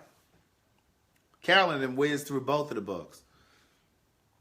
She's like, what you going to do? I mean, I can call around and see if, because in LA, it's really big for people to rent rooms, right? She said, well, I can call around and see if there's some places that you can rent a room. I didn't have a job. I had just moved to LA. I didn't have a job yet. And you might be wondering, well, why'd you move there if you had no job? Read the second book, you'll know the answer. And so I moved to LA, and she was just like, well, what you gonna do? And I was just like, well, I don't know. Like, I wasn't expecting to come out here and not have a place to stay in 2 weeks and da-da-da. Now, see, here's me. Now, this is just me. And this is another fatal mistake that we sometimes make. You can't expect people to do things the way that you would. Oh, Antonio, you read the second book first? So you remember this part. So you can't expect people to do things the way that you would do them. So I would have, if it was me, and if one of my friends had gotten into a situation, and I had a 2-bedroom, 2-bath, I'd have been like, all right, girl, come on over here. And I would have set down some ground rules. I'm like, okay, look, how long you need to stay? When you going to be out? You know what I'm saying? That kind of thing. That ain't what she said to me. And I'm not going to tell you what ended up happening and how it all played out, because, again, it's in the second book. But what I will say is that thing hurt me, because that was what my friend did, right? And that isn't the way that I would have handled it. And so this conversation, this piece of the conversation, this part of the conversation is about forgiveness. And I know that's really hard for people. Forgiveness is really hard. And I didn't have the expectation that she would just open up her house to me indefinitely. But I was clear across the country. This was someone that used to sit on my couch when we lived in Atlanta when she didn't have much money to buy food. And she would come to my house just to eat. I don't think y'all picking up what I'm putting down. And so this was the person that, hey there, Elder, to purchase both of the books, it's up in the caption. But if you go to PayPal, send $36. That's just $18 for both books. I won't charge you the shipping. You send the $36 to that email address that's up there. It's so much to say podcast@gmail. And so she used to come to my house when she didn't have money to buy groceries or food or whatever, didn't have money to go out to eat. And I used to hold her down like that because we were friends. We used to do that kind of thing for each other. And so when I'm in LA and I'm like in this situation, my thing is, what she could have said was, listen, I don't really want a roommate, but I'm going to give you a place to stay until you figure out what you're going to do, even if it means you got to go back to the East Coast. But I'm in LA, and she was one of 2 people that I knew. And my friend said to me, oh, well, what you going to do? So fast forward, I'm nearing my time in LA. I'm nearing the end of my time in LA. And thank you, Elder. So what's your name? Is it Terrence? Terrence. I'm talking about Elder. I know that's your thing. Hi, Tamika. Oh, can't you making a drink too? So I'm nearing my time, my end in LA, the end of my time in LA, right? And so I done found me a whole new crop of friends. Not a tribe, but friends. There's a difference between a tribe and friends. Make sure you know the difference. And so I had a whole new little group of friends. And we just happened to be at this outlet mall one day. And I ran into her at this outlet mall. Well, actually, I ran into this guy that she's really cool with who I met through her on the East Coast. And so I ran into him. And so he said, hey, what's up, Craig? And I ain't have a clue who he was. I told y'all yesterday, I don't remember people's names. And I said, hey. And he told me his name. And I said, oh, yeah, how you doing? Da, da, da. And he said, oh, she's here in the store. She's on the other side. So I ended up walking over to her. Long story short, I asked him when we were all standing in a little cluster. I said to him, I said, how long you in L.A.? How long you visiting? He said, oh, I moved in with her. Oh, so I couldn't come and stay because I didn't have any place to go. But you let this Negro move from across the country to your house indefinitely. So I knew at that moment that I had to recategorize her as a friend. I had to recategorize how she placed in my life, right? You got to recategorize people. Because friendships recycle. Friendships recycle. And sometimes you have to make room for new ones. And if you ain't recycling these friendships, you got a little too much going on in your life, right?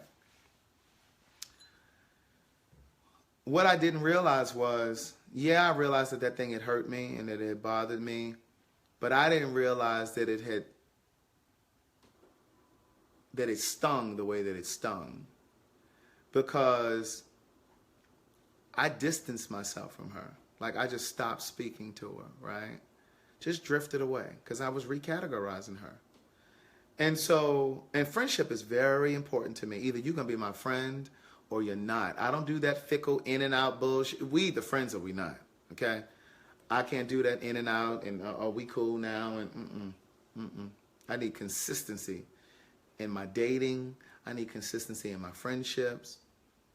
And so fast forward, I'm back on the East Coast. I'm on a book tour. Shit's turning around. You know, I'm doing it. You know, I'm going from city to city. You know, y'all buying the books and shit. Because tables turn. Y'all hear me when I say tables turn? Tables turn. So here she comes back to Atlanta. Now she living with somebody. And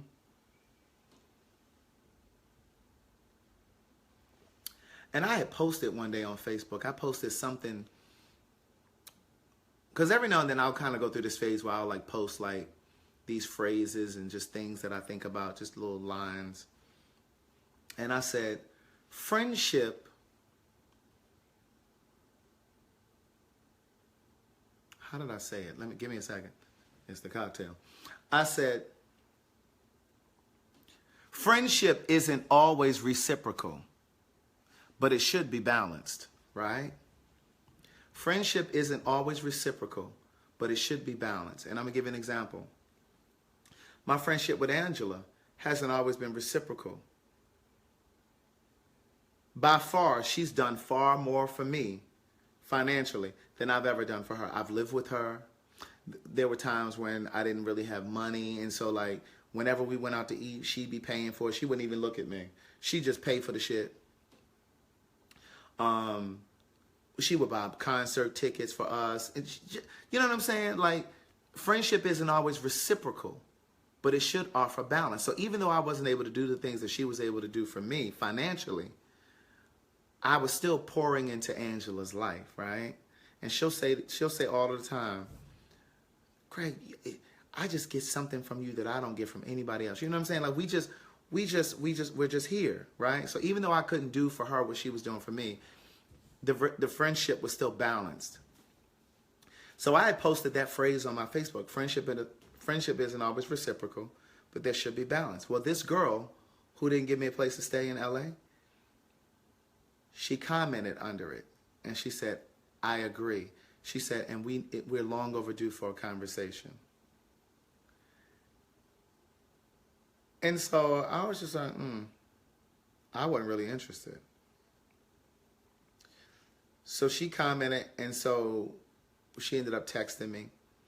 And she said, we're long overdue for a conversation. I really would love to talk to you. Let me know when you have some time to really sit and have a phone conversation. Uninterrupted. And I said, okay. And a couple of weeks went by because, I mean, I had the time in that 2-week period, but I just really wasn't ready. And that's the thing about forgiveness. You do it when you do it on your time. But don't wait too long. But you do it on your time. Don't feel forced to forgive. And so I contacted her. We ended up having a phone conversation. And she started off, and she apologized first. She said to me, I realize now, looking back, if I was in your shoes, how you would have felt that I wasn't there for you as your friend. She started off by saying that.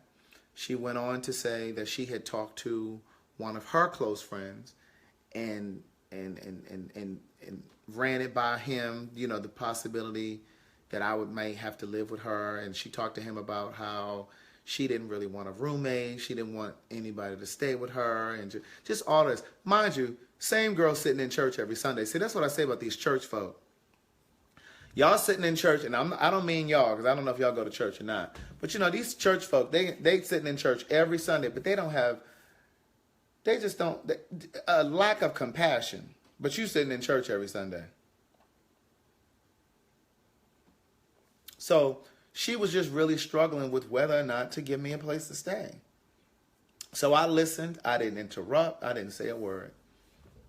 And I said to her, when it was my turn to speak, I said to her, all I know is this. If the tables were turned and you had just moved to LA and you found yourself in the same predicament, in an unforeseen circumstance, and you needed a place to stay, and I had a 2-bedroom, 2-bath apartment, and if I had said to you what you said to me, not only would you have thought I was selfish, but our other friend that was living in LA, because remember I said I knew 2 people there, you and our other friend would have both said, that's a selfish motherfucker. Now, how he gonna have a 2-bedroom, 2-bath apartment and you need somewhere to stay and he won't even give you a place to stay? I said, y'all would have called me all kinds of selfish motherfuckers. She's like, you're right. I get that. You're right. And I said, and all I know is this. I said, I have been there for you. I said, and I'm not one to throw in your face what I've done for you. That's just not the motherfucker I am. I said, but I had done more than enough for you. And I said, and I wasn't trying to live with you indefinitely. I knew you were barely getting by in LA too. So, and I'm a hustler. She knew me. You guys are just getting to know me. Y'all don't even know me. My mama them didn't even know me. That's a line from Lauryn Hill's Unplugged. But anyway, anybody who knows me knows that I'm a hustler. And like, I'm going to figure that shit. The only way I'm going to ask you is if I just can't figure that shit out my damn self. But you better trust and believe that I didn't try to exhaust every possibility there is. And so even if I had moved into her place, I wouldn't have stayed there longer than 2 to 4 weeks. Even if it meant I would have had to get back on a plane and come back to the East Coast. I would have never put that kind of pressure on her. But she went on to apologize. And she said, you know, I miss our friendship. I completely understand where you're coming from. And I know it may not be easy. But I really want you in my life. And she said, I really want us to be able to get back to that. And I know it has to be in your time, but I just want you to know that I'm extending the olive branch and I want to get back there. And I admired her for being able to say that and to be able to be humble enough to say that, because it takes a lot and you have to really have control of your ego. And I know a lot of y'all don't have control of that ego. I don't believe in accidents. And I had no idea that I was going to mention this story tonight, but somebody in here needed this shit. So you need to tomorrow, because it's getting late now. Don't be worrying about it tonight with this bullshit, because then you're going to sound like you're schizophrenic or some shit. So tomorrow, you need to send an email, send a text message, place a phone call, whatever the fuck you got to do. You need to make amends. And so I said to her, okay, I respect you. But it took me a minute. It really took me a minute. And I used to tell Angela about it. I said, Angela, you know, she reached out and, you know, she apologized. And she said, well, Craig, listen, you're not ready yet. She said, and that's okay. She said, don't beat yourself up because you're not ready. I accepted the apology, but I wasn't ready to fall back into, oh, okay, let's go to lunch. Oh yeah, come on over. Da da da da. So, Carolyn, yeah. So she kept trying to make the effort. Like she would call, hey, you want to go to lunch today? Oh no, I can't go today. Yeah, I got such and such to do. I was just making shit up. Cause I just didn't want to face her, right? And so I finally realized, cause I'm very self-reflective. I'm a Taurus, and we're really we do a really good job of stepping outside of ourselves and looking back. And I realized that I wasn't ready. And I realized that I was making excuses because she could call me today and say, well, hey, let's get together and do this. And I said, well, no, I got such and such to do tomorrow. Or that's going to be the time that I'm going to the gym, or I'm actually going to do some writing today. I was coming up with every excuse in the book, but let somebody else call. Oh, okay, when you want to meet? I'll be right out the door. And I realized, okay, you're still punishing this girl because of how she handled you in LA, right? And so I had to make a concerted effort to really accept her apology. She had already apologized, but I hadn't fully accepted it. And so I say all of that to say, this was the same girl who called me yesterday and said, hey, did you have some food? I'm going to bring it by. And I really appreciated her doing that. And in doing that, I know that she's still trying to redeem herself. It's just like this unspoken thing. You know what I'm saying? Like when I say to you all of the time about paying attention to your life, I'm paying attention to my life, but I'm also paying attention to her behavior. And so I know that because like I had gotten food poisoning several months ago. This was like months ago. Probably like 6, 7, 8 months ago. And I had gotten food poisoning. First time that had ever happened in my life. I mean, it was so bad that I was kind of like leaning over in the chair. Like I couldn't even sit up in a chair straight because I just felt nauseous. And so by then, like I said, she had moved into the building across. She and her husband had moved into the building across the street from me. And she was like, are you feeling okay? Like she went to the store, bought me a list of things that I had asked her. And then when I tried to give her the money, she said, oh, don't worry about it. Of course, I got it. But again, I feel like she did that to try to redeem herself, to let her know, nigga, I am your friend. I'm your friend again. I understand I fucked up. And so she did that. And so to your question, Tiffany, I'm letting it go now because the fact that that girl came, when I tell you it was fucking pitch black in my building, like it was, when I opened up my door, like the hallway was black. Like black, I couldn't even see my hand in front of my face. That's how black it was. And so she called me when she and her husband got in front of the building, and I ran out. I had to turn on the light on my cell phone just to see because I'm telling you it was black as shit. And so I went down and she had a little plate for me. And when I texted her afterwards, I had already said thank you and everything, but I sent her another text. I said, I really appreciate you doing that. I said that was really thoughtful of you and really kind, so I appreciate it. She said, of course. And so that was when I said, Craig, you gotta let it die. You gotta let it die. You gotta let it die, people. Let it die. People make mistakes. And it's okay. You know, but I believe that those mistakes, whether it's in your friendships or whether it's in your relationships, those are benchmarks.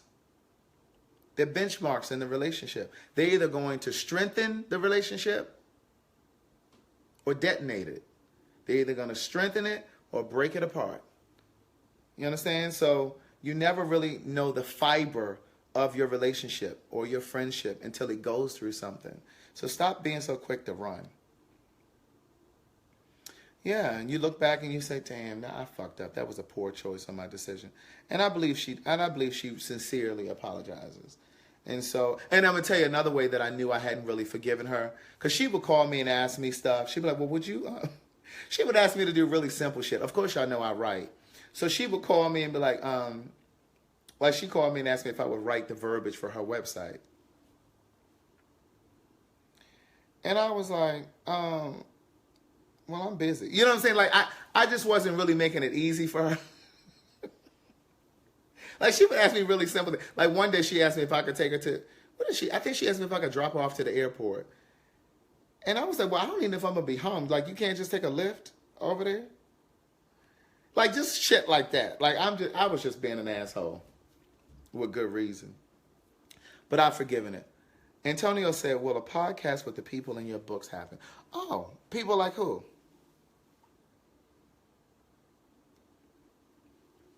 That's a good question. Antonio, you haven't read the first book yet. But in the first book, I talk about a group of my friends that I met when I was like in my 20s.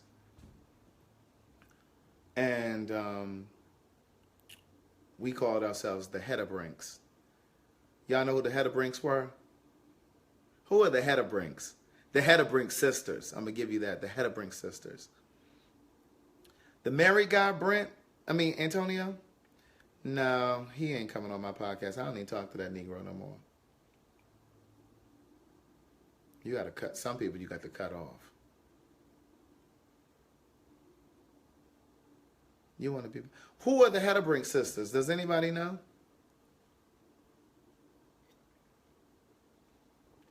Okay, so the Hedabrink sisters were the two sisters on Amen. Remember the TV show Amen with Sherman Hemsley and Thelma, whatever her name was. Her name was Thelma on the show. Right, from Amen, right. So we called ourselves the Hedabrinks because we were all single. We were all single sisters. And we were good guys. Like, we had our own place. Like the Hedabring sisters on there, right? Like, they were these good women, but they just didn't have no men, right? So that's how we were. It was like 8 or 10 of us. And so we called ourselves the Hedabrinks. So what the fuck did I bring that up for? Why did I bring that up? I don't even remember why I brought that up. Somebody help me. Oh. So a couple of them have wanted to do a reunion. And because some of them I don't even speak to. I don't want to give too much away, but in the first book, one of the Hedabrinks is a guy named Eldon. That's his name that I gave him in the book.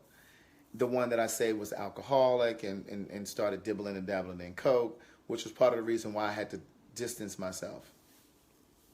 So he and I don't speak. There's a couple of them in that I don't speak to. So one of the ones that I speak to wants to do a reunion.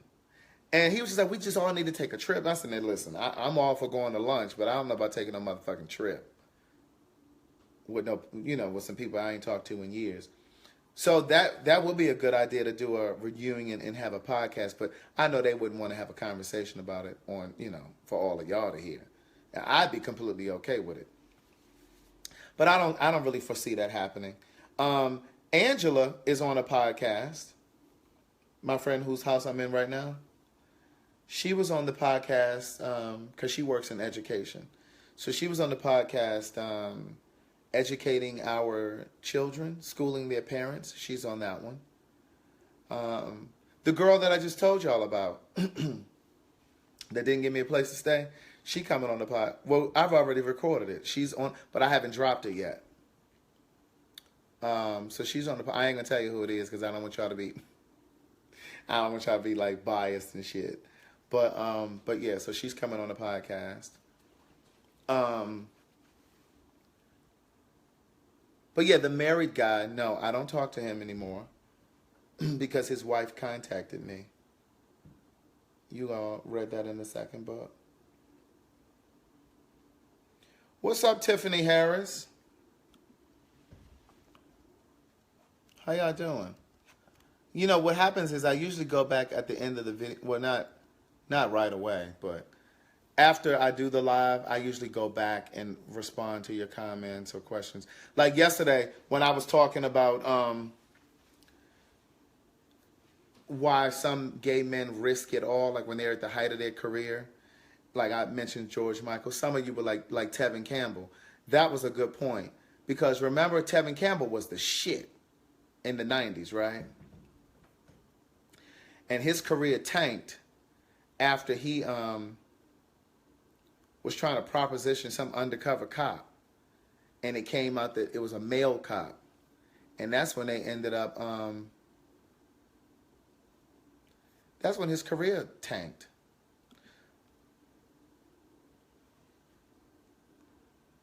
Rocky. Look, Carolyn, you studied that book, them books here. Yes, Rocky. And actually, Rocky chose that name for the book because we were still talking when I wrote the book. And he chose his name. He gave himself that character name. But I don't know if he's still married or not. I know what's not in the book because it happened after the book came out. But I ended up talking to his wife because she had messaged me on Facebook and wanted me to contact her. And so I never responded. The actual email that she sent me is in the second book. But I never responded to her email. And so, and I know somebody probably thinking, well, how did she find you? How did she get your email? That's in the second book. And so I never responded. So what ended up happening was Rocky was up to his old games again. He had started calling me again, but not only was he calling me, some other guy that he had dealt with before me was calling me, tried to add me on Skype, was trying to add me on Facebook and shit. I guess he thought that I didn't know who he was. Kent, I'm not going to tell you. You gotta read it. I know you have the book, so I'm not going to tell you. I don't want to spoil it for you. And so this guy that he was dealing with ended up trying to call me. Let me bring the camera down because I'm slouched down in the chair. And so because I felt like he was still up to his old tricks, I finally responded to her email. It was after it was over a year later. And it's like, soon as I hit send, she replied. It was like she was sitting at the computer a year and a half later waiting for the fucking email from me. Because as soon as I hit send, damn it if she didn't reply, but reply right back. And so she and I ended up talking for about 30 minutes on the phone. And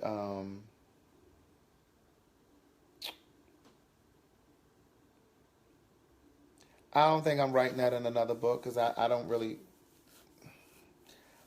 see writing a part 3. But I didn't see writing a part 2 either. But she called me. I mean, I messaged her. She messaged me back and was like, "Can you please call me?" And so she sent her number. I called her, but I blocked my number because I didn't need her calling me on any random Tuesday trying to talk. And she was just chit-chatting on the phone like she knew me. "Oh, hey, Craig." Like when she answered, I'm like... And so she was just... So in the email... I was going to read y'all the email because I still have it, but I ain't doing all of that. So I emailed her back and I told her in the email basically that I felt like she knew he was gay when she got married to him. So the first thing she said on the phone when she called me, or when I called her, was, "Yeah, you said in your email that you felt like I knew that he was gay." "No, I didn't know he was gay," and, da-da-da-da-da. And so she was like, "I just want to know." So I said, "Well, wait a minute. Before you go into your questions, let me just tell you, this is not about to be a tell-all." I said, because I'm not about to have this conversation with you just to kind of throw him under the bus. I said, that's not what this is for. I said, I'm calling now because someone that he was dealing with just reached out to me again, and he's kind of keeping me in the fold of this nonsense, and I just want it to be over. And I said, so that's why I'm contacting you. I said, so be really clear that I'm willing to have a conversation with you, but I'm not about to sit here and give you blow by blow. And so she just wanted to know, like, if we had ever had sex. I'm like, girl, yeah, every time we saw each other, we had sex in your house. And I am not proud of that at all, but it happened. And I told her the day that she flew out of town for work, I flew in. So he had dropped her off at the airport, came back and picked me up when I landed. It was a mess. And so, see, remember when I was saying about Molly on this TV show. You have to know when enough becomes too little. And he was no longer enough. And, but yeah, so we ended up having a conversation, and that was that. I think I'm kind of running out of shit to say. What time is it? I got on here at 9 o'clock. I've been on here almost 2 hours. You know what? I'm starting to feel like y'all taking advantage of me like my mama. I'm just playing.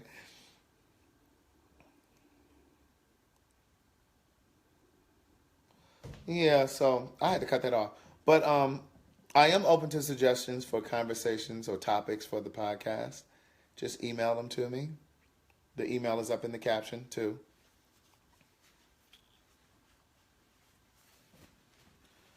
No, when I say recycle friendships, I mean sometimes you have to repurpose them, like move them out of your life so that new ones can come in. That's what I mean.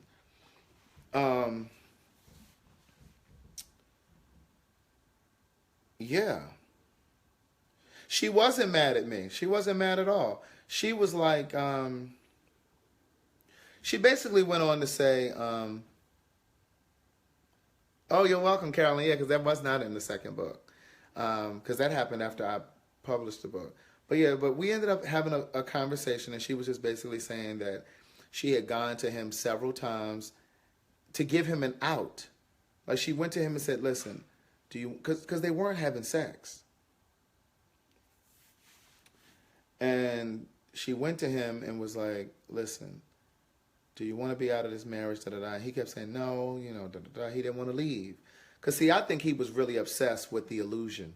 I think he was really obsessed with the perception, the public perception that he was married and, you know, whatever. He used that marriage to hide behind. He used the marriage to hide his gayness, right? Delusional. And so she was like, well, see, I tried to give him an out a year ago.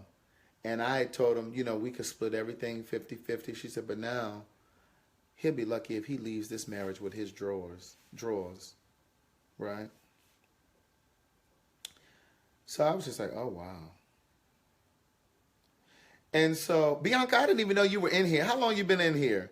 She talking about she said I look forward to Monday through Friday at 9 p.m. How long you been in here? I didn't even see you join the chat. That's why when I finish, I always have to go through and look. So some of you guys think that I be ignoring your questions and shit. Sometimes I don't even see them until I get off of here. I be so engrossed in my story. So she went on to say that, oh, you just got on. So she went on to say that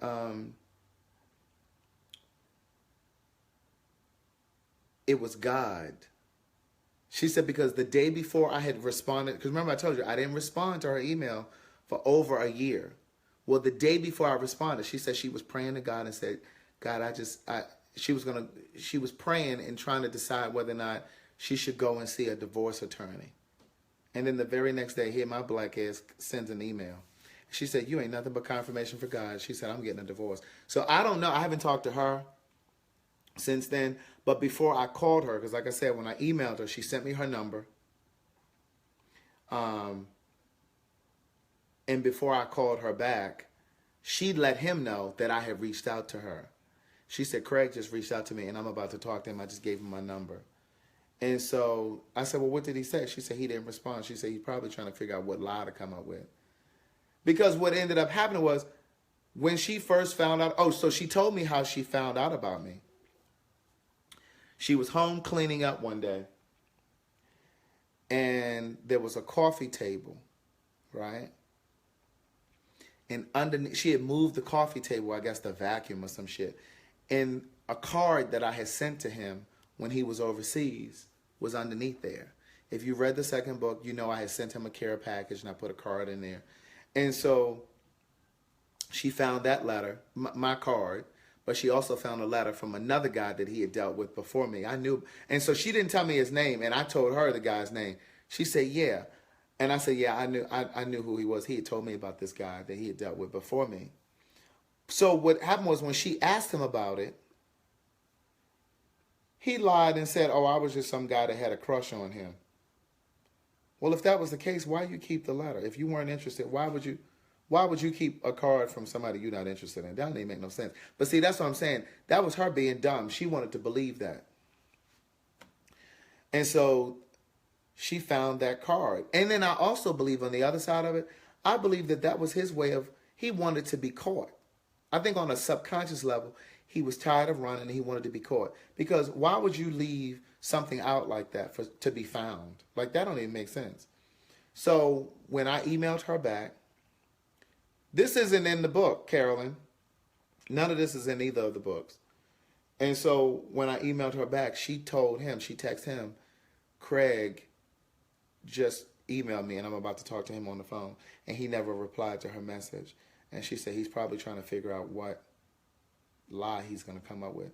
But she said she's going to get a divorce. But I haven't talked to her or him since then. And that was, I don't know. That may have been I don't know when it was. It was a long time ago. It was probably a year and a half ago. Maybe 2 years. So I don't know if she filed a divorce. I don't know if they're still together. But, yeah. But they moved to Maryland. They live in Maryland now. And I told her on that phone call how he had come to visit me again. This was after we were done and all of that stuff. But he still had my mother's address, and I was home visiting, and it was so coincidental. Like, I was flying home one weekend or whatever it was, and he called me the day I was leaving my house. I was on my way to the airport. I was leaving my house here. And he was like, "Hey, what you doing?"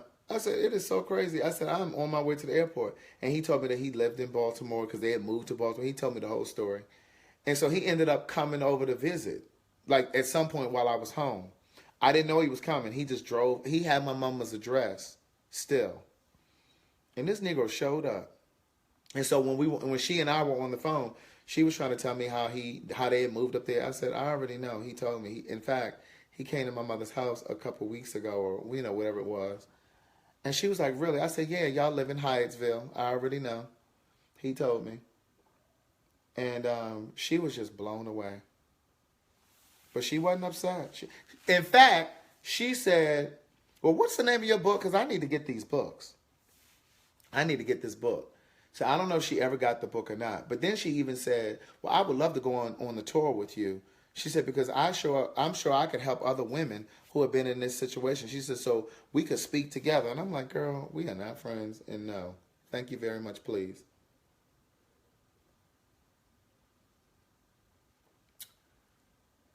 So that was that. Bianca, you got to go back to the beginning of this video, though, because, see, I've been talking. I done said some shit. See, I'm down to just the blueberries now. This was a margarita. It was good. Bye, Ashley. Oh, you saying bye-bye like I said to her on the phone? Yeah. Good luck. But, yeah, she was talking about going on the book tour with me. I'm like, girl, like, really? We ain't friends. Didn't you see that I blocked my number? So you won't be calling me? Right. We are not friends. Like, I blocked my number so you couldn't even call me back. Like, cut it out. Bianca said, "Oh, I am going back to the beginning of the video." Any other questions? You guys have any questions? I guess I'm about to go on back to my house and it's dark. I can't believe my power is still not on. Like, this is ridiculous. But I did hear that there's a power line that was knocked down the street from my house. So that might be why my shit still ain't on. But I'm going to be in Baltimore October 30th through November 5th. And I'm going to attend the tailgate. My high school does a tailgate. Oh, Ashley, you don't have power either? No, Latanya, y'all don't have power. She doesn't have power. But yeah, so I'm gonna go to my high school's annual tailgate party. So I'm looking forward to that. Do y'all see Ashley and Latanya having a whole dialogue in here? Can't they text each other? What they doing? Too familiar. Too familiar. Marika her Obama phone must have died. She ain't talking no more. You know who I didn't see in here tonight is Alicia. I absolutely do think he loved me. I really do think that man loved me. Um, I just think that he was so conflicted. And that was when I realized that fear can eclipse love. I didn't realize that until with him. That fear can outweigh love. Because I knew that he loved me. I really did. I really did. Like he enjoyed spending time with me. Like he flew me to Dubai. Like he booked the ticket. Like I literally woke up one morning. He had been trying to call me because he was trying to book the ticket, trying to book the flight, and he needed my date of birth. And he knew my date of birth, but my Sky Miles with Delta had the wrong. It wasn't correct. Like my Sky Miles on Delta, my date of birth was wrong. And he kept saying, no, his birth year is, and he kept trying to give it to them. And so he was trying to call me. But you know, like I told y'all the other night, when I'm asleep, my ringers are off, so he couldn't get to me. And so I woke up and I had a voice message. He had been calling, he sent emails. And when I woke up and checked my email, he said, babe, I done already booked the flight to Dubai. And when I woke up, the itinerary was coming through my email.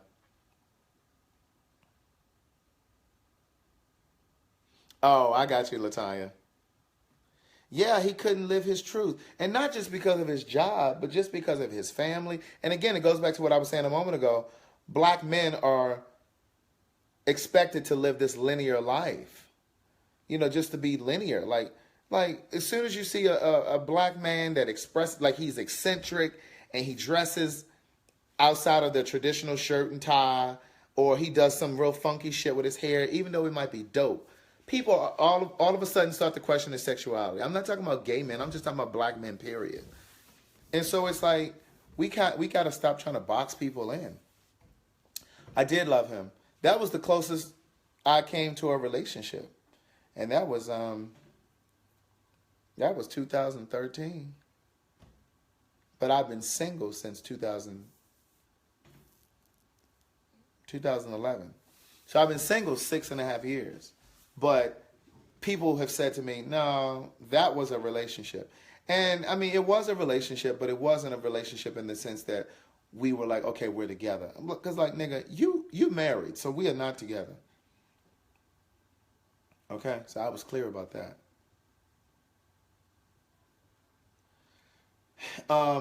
I guess I will see you guys tomorrow night. Well, not I guess. I'll see you guys tomorrow night at 9. Because I don't think y'all have anything else to say. Angela then went upstairs, took her shower.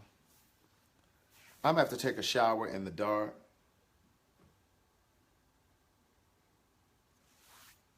It'll be so nice if my lights are actually on.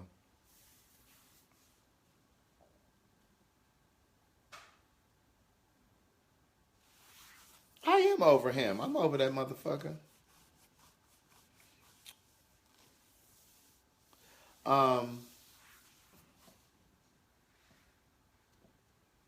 You know, I was thinking about that, Antonio. I was cooking earlier, but it wasn't 9 o'clock. So I was like, well, if I go in there now, they were like, well, why are you going early? But I am planning to cook something on live one day. Wait, what? I wasn't no side piece. They weren't even together.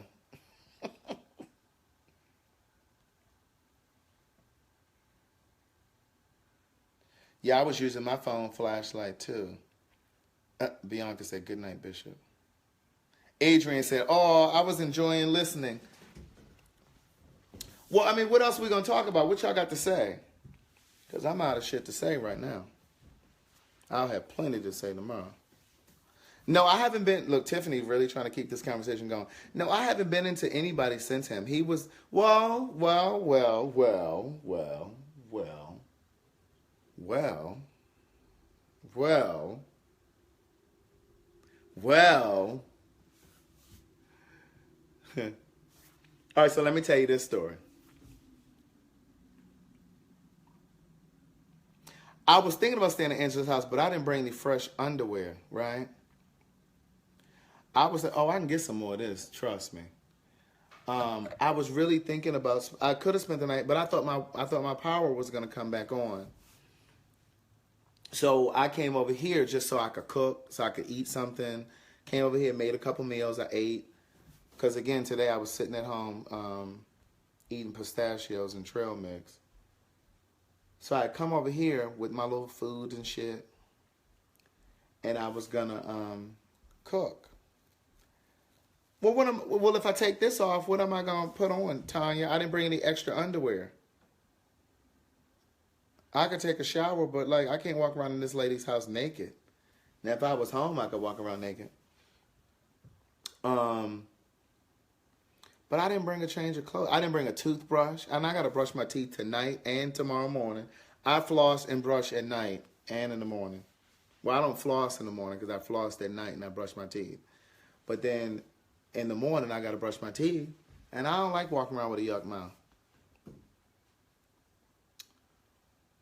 So,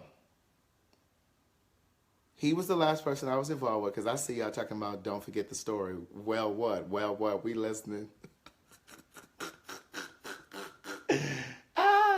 Y'all a fucking mess. This is a good story. Let me sit up. So, remember I told you guys that I am going to Houston at the end of this month. I'm a little warm now. So I'm going to Houston. And I'm a part of the, it's a literary soul symposium is what it's called. So it's a collective of book clubs, right? So there's a book club out of LA. There's a book club out of Houston, which is where I'm going. There's a book club out of Dallas, Texas. And there's a book club, well, it used to be a book club out of Maryland. So it was 4 book clubs. And so rewind back 2 years ago. So 2 years ago,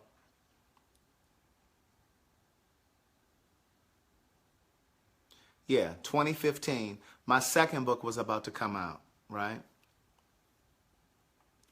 So a friend of mine said to me, Craig, you got this second book that's about to come out. Because remember I told you guys I don't really go to the clubs a lot.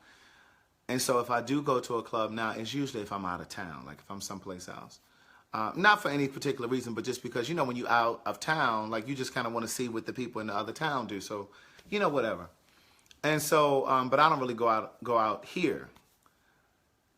So he was like, you really need to go out. He said, because you got this second book coming out and you need to just tell, like, you don't go out much. And so people will be like, oh, hey, how you doing? Da, da, da, da. And you can say, oh, I got this book coming out. Da, da, da.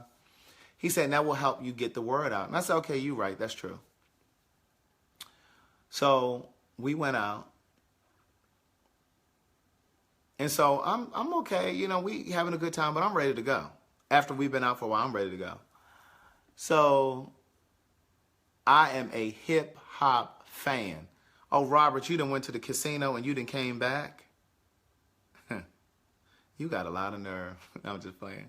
So, but Robert, you still got to go back and catch up from where you were. Because I was saying some shit. So I was ready to go. But if you know anything about me, I am a hip hop fan.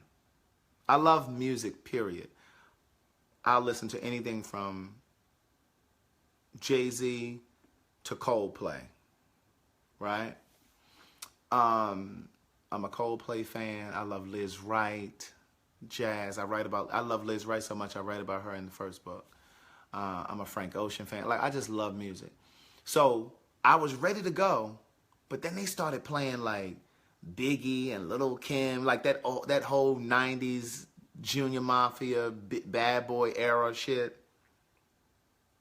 So I'm on the floor and I'm just like, hey, you know, I ain't ready to go now, right? So I am like getting it on this dance floor, right? And so I look up, you know how you dancing and shit and you kind of like lock eyes. And so like this guy, he lives in Texas, he lives in Houston. He's across the way. And I kind of like look, and he's like looking at me, like he got his drink in his hand. And he's just like mesmerized. He's just like in a trance. And so you know how you just kind of like dancing. I'm just like, is he looking at me or whatever? But I'm still kind of in my thing. So I'm dancing, you know. And so I look up again and he's still looking. And so at this point, I'm smiling now. I'm like, oh, this motherfucker, he's looking at me. So I'm smiling. And so now he's smiling. He kind of like doing like this and he looking around. And remember you guys asked me about my type. What's my type? And remember I told you guys, today I don't have a type. Because a type will keep you single. A type will keep you restricted to a certain physical look or whatever. And a type is what will fuck you up. So I got rid of my type many years ago. But this motherfucker was my type. Bald head. Chocolate brown. Beautiful teeth. When I say teeth are beautiful, like teeth look like they dentures. That's how clean and white and straight and perfect they are. Beautiful. Look like he arches bright. Like just a beautiful man, right? Beautiful. So I'm looking at this motherfucker like. So at this point, I'm dancing over to him. Because I told you, I'm going to go after what I want, right? So I'm dancing towards him, right? So I'm inching over towards him. So now this Negro is smiling. And all I see is these white teeth. And so I'm dancing in front of him and, you know, I'm just doing my thing, right?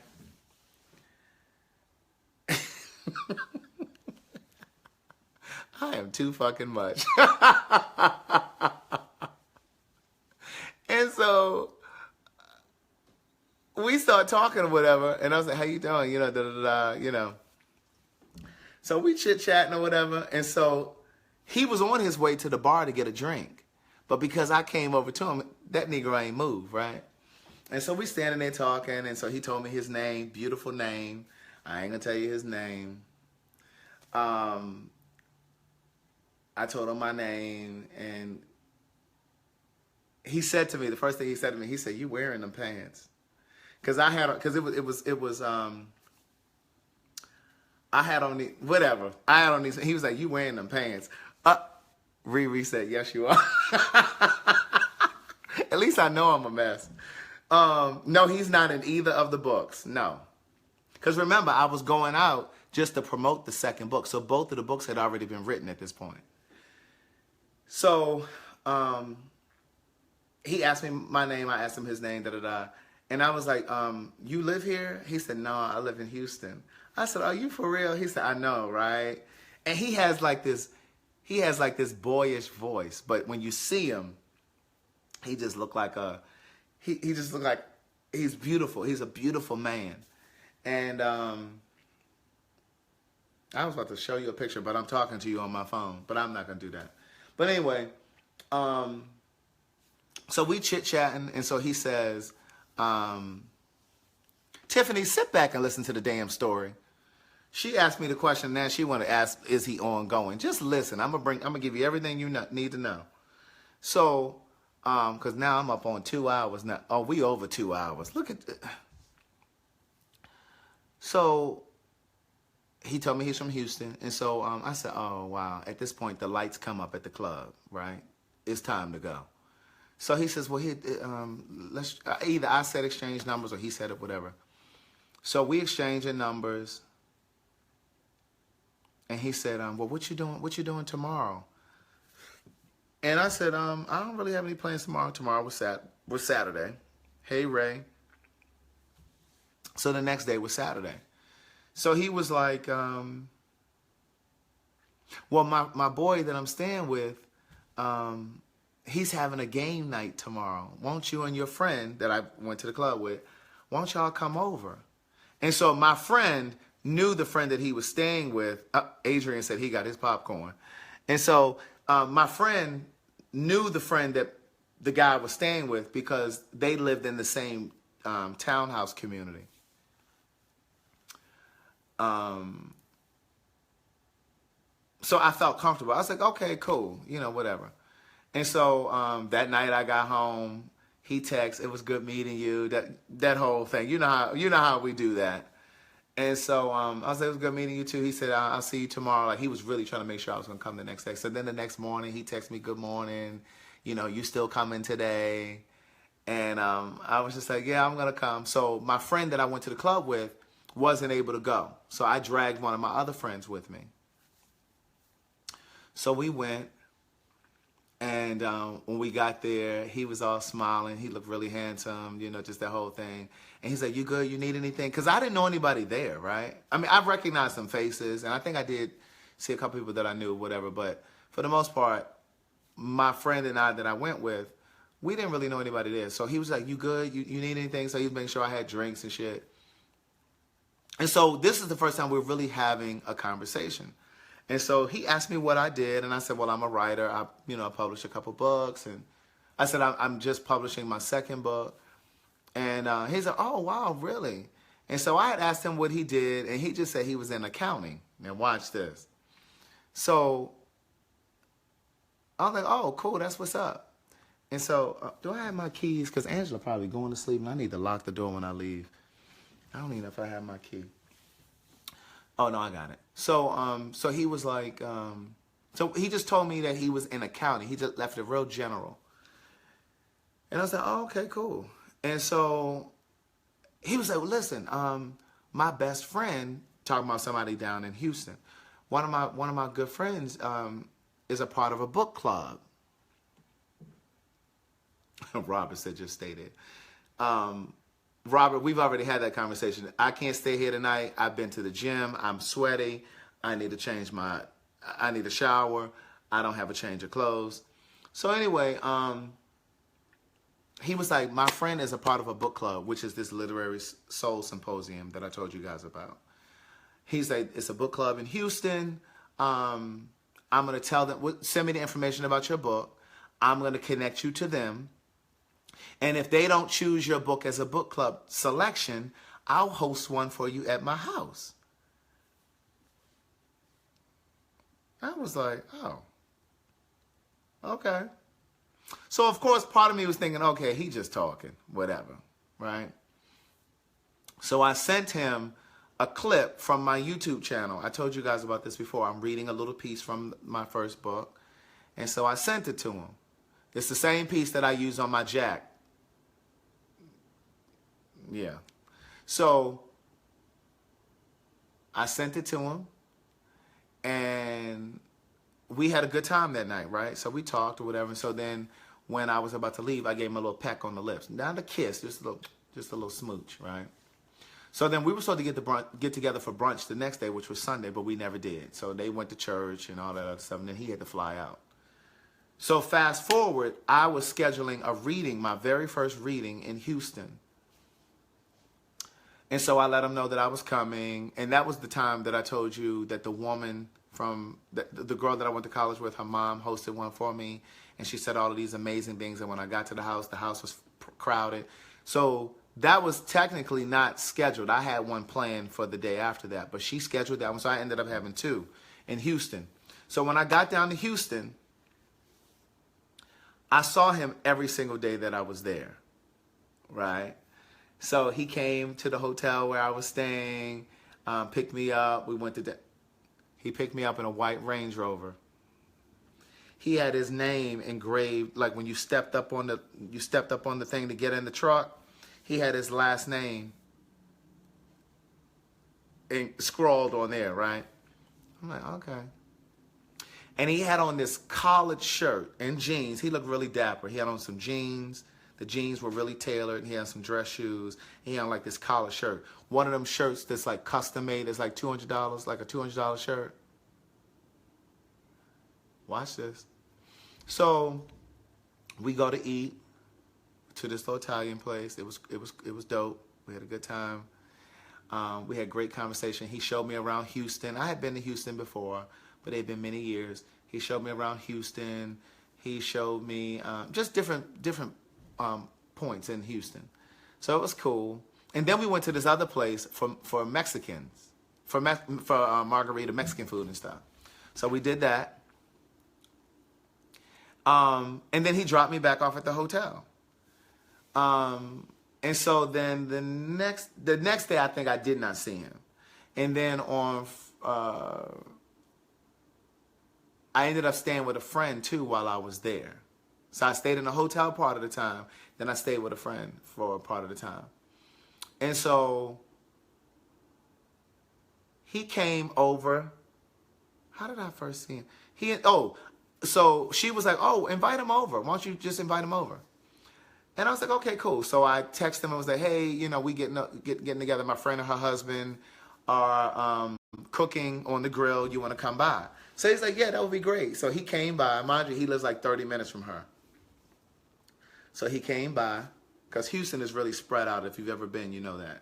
So he came by, and when he opened the door, he didn't realize that my friend was Mallory, Cynthia Bailey's sister from Real Housewives of Atlanta. So he was like shocked when she opened the door, because I didn't tell him any of that. So like when she opened the door, he's like, oh, hey, how you doing? So he had a bottle of wine, real classy. He had a bottle of wine, came in, we sat, we chit-chatted, had a good time, we smiled, we hugged. Like he's really he's a hugger. Like he hugged, and he stayed over there for hours.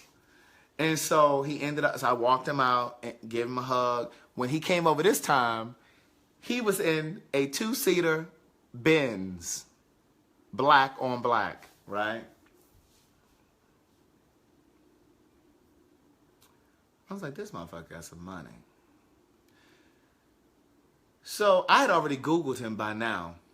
I had Googled him before. And it said that he was an accountant, but he was an accountant for like the school district of Houston. But then it also said that he had a business. He owned a business. I'm not going to go into the business, but he owned a business too. He didn't tell me about the business. He just said he was in accounting. And so the next day I had my reading.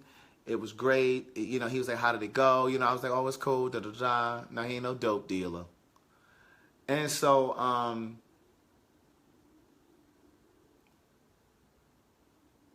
let me see what happened. He came over that day, Saturday. He came over that evening because Mallory was like, well, why don't you invite him over? So he ended up, I saw him like every day that I was there. So then on Sunday, I was supposed to fly out to come back to Atlanta, to come back home. So Robert said, I'm an auditor, but I drive an Impala. Impalas are nice. So I was supposed to fly back home the next day. It was Father's Day. So this is June. So it was Father's Day. So he and his siblings were supposed to take his dad out for dinner. And so we had texted and talked or whatever on the phone. And he was like, well, yeah, I'm supposed to take them for dinner. So I'm just have to kind of play today by ear. And so I was like, oh, okay, cool. So I was supposed to fly out anyway. So that was the day I didn't think I was going to see him. Well, Houston has 2 airports. And someone that I know had booked my flight to come back. And he sent me to the wrong airport. So the airports are like 45 minutes apart. So I wasn't going to make my flight. Long story short, he ended up coming to pick me up from the airport in the Benz. So now I'm in the Benz. So I'd been in the Range Rover, now I'm in the Benz. So he comes to pick me up from the airport. He said, yeah, I'll come scoop you up. So because he came and picked me up, I took him to lunch. We went to Houston's. So I took him to lunch. We had a really good lunch. And then he took me back over to Mallory's house, which again was like 35 minutes away.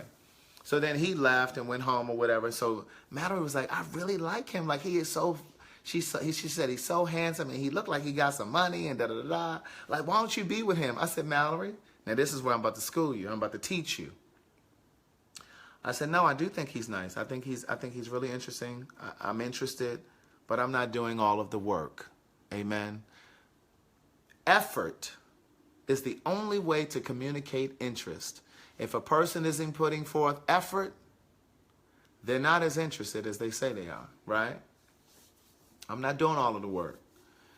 And so I was like, yeah, you know, he's cool. We'll see what happens. I like him, da-da-da-da. So he went home. He was supposed to go take his father for lunch or dinner for Father's Day. So I took me a nap because I'm sleepy at this point. So I wake up and Mallory was like, well, what is he doing? Like, why don't you call him and see if he want to come over? Now, I didn't really want to ask him to come over because he had come to pick me up from the airport. He brought me all the way over to her house, went all the way back home, and I didn't want to ask him to come all the way back to her house again and then have to go all the way back home. She said, well, Craig, he could literally be home wanting to spend time with you too, you know what I mean, thinking the same thing. So I said, oh, so she literally talked me into it. So I sent him a text. I said, hey, what you doing? He's like, nothing, just sitting here reading. Mind you, he's in school for his PhD too. So I was like, well, Mallory, you know, we're about to have leftovers or whatever, leftover barbecue. Did you want to come by? He said, I'll be right over. Like, I couldn't even hit send good. He's like, oh, I'll be right over. And so she was like, see? So he came over. And so we just had like this connection, right? And so when I left Houston, I came back to Atlanta for about a week or so, and then I flew to New York. Because remember, I was just putting out the second book, so I was about to start this promo tour. So I was flying to New York, and that's when I said I was in New York, and I went to when I went to the damn grocery store in Clinton Hills, and the damn lemons were like $9. Yeah. So I went to New York, and so we're talking and texting on the phone and everything. And just having great conversation. He's telling me about his PhD program. I'm telling him about my book tour. Of course, we talk about dating and how long we've been single and all that kind of stuff. But we kind of lost. Well, he said to me, I could really fall for you. And he said, I got to be careful with you. He said, because you live in Atlanta, I live in Houston. And he said, there's some things that I'm really trying to stay focused on and things that I'm really trying to do. And he said, I have some goals in mind. And he said, and I know I could really fall for you. And so I really feel like he made the effort to, those were his words, I didn't make that up. So I just feel like he really made the effort to kind of keep, because like there was a point that he was texting and calling, like we were calling it, but I'm not going to do all of the work. So if I feel like you're not doing your part, then I'm not doing it all. And so at some point when I was in New York, it just kind of fizzled out. So meanwhile, he had put me in touch with the book club guy, his friend. And so balance, exactly. And so he had put me in touch with the book club, right? But they hadn't contacted me yet. So I was still trying to figure out, okay, how am I getting in touch with this book club? And so I found somebody else who was from Houston, who was in Atlanta for Pride, and I had done a reading here. This guy had read my first book, was head over heels about the book, and was emailing me and stuff on Facebook, and had befriended me on Facebook.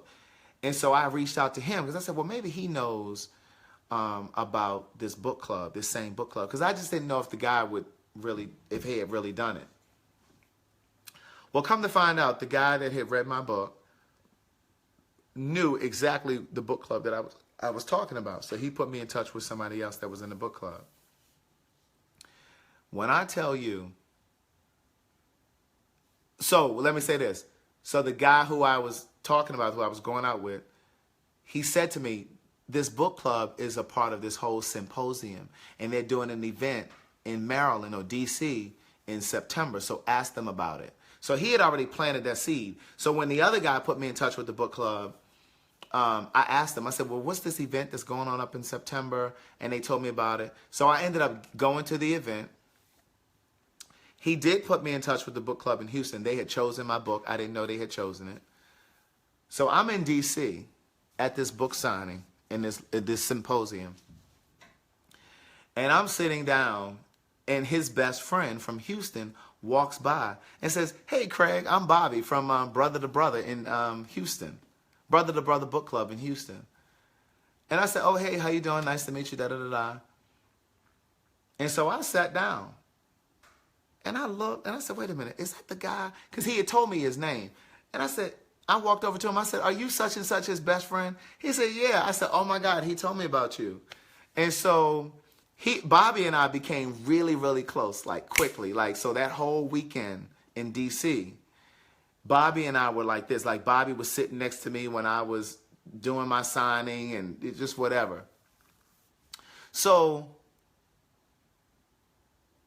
when I tell you, Bobby and I just, like, so the weekend is over.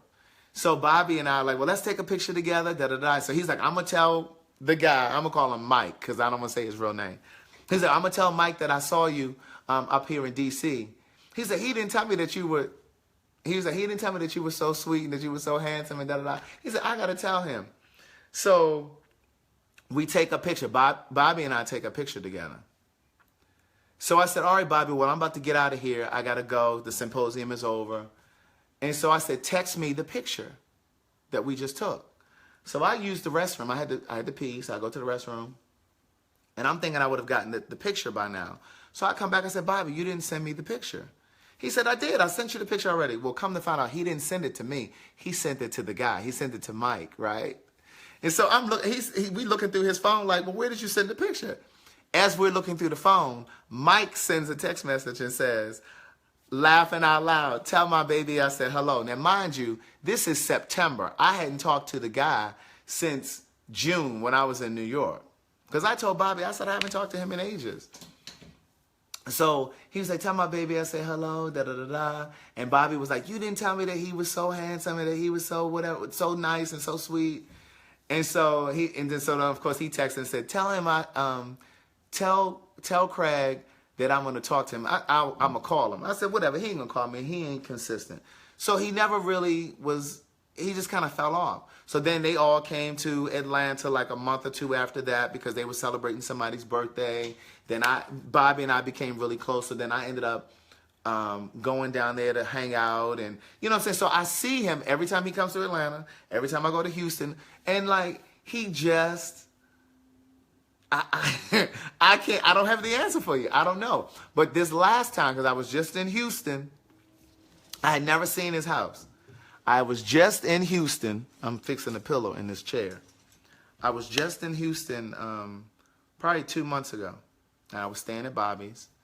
And the guy, Mike, the day I got there, called Bobby's cell phone, and I had just got to Bobby's house. I had taken a lift over to Bobby's house. And I was like, well, Bobby, I'm about to go take a nap. So while I was standing there, Bobby was working from home. And so his cell phone rings, and it's Mike. So I pick up the phone. And I said, so I come in town. I haven't heard from you yet. And so he just laughing hysterically. I said, so I'm in town, you know, I ain't heard from you yet. Like, I could be on the side of the road. You didn't even check to make sure I was here, da-da-da-da. And so he laughing, and he's just like, I'm going to fuck Bobby up. He said, I really was going to, he said, I was going to call you.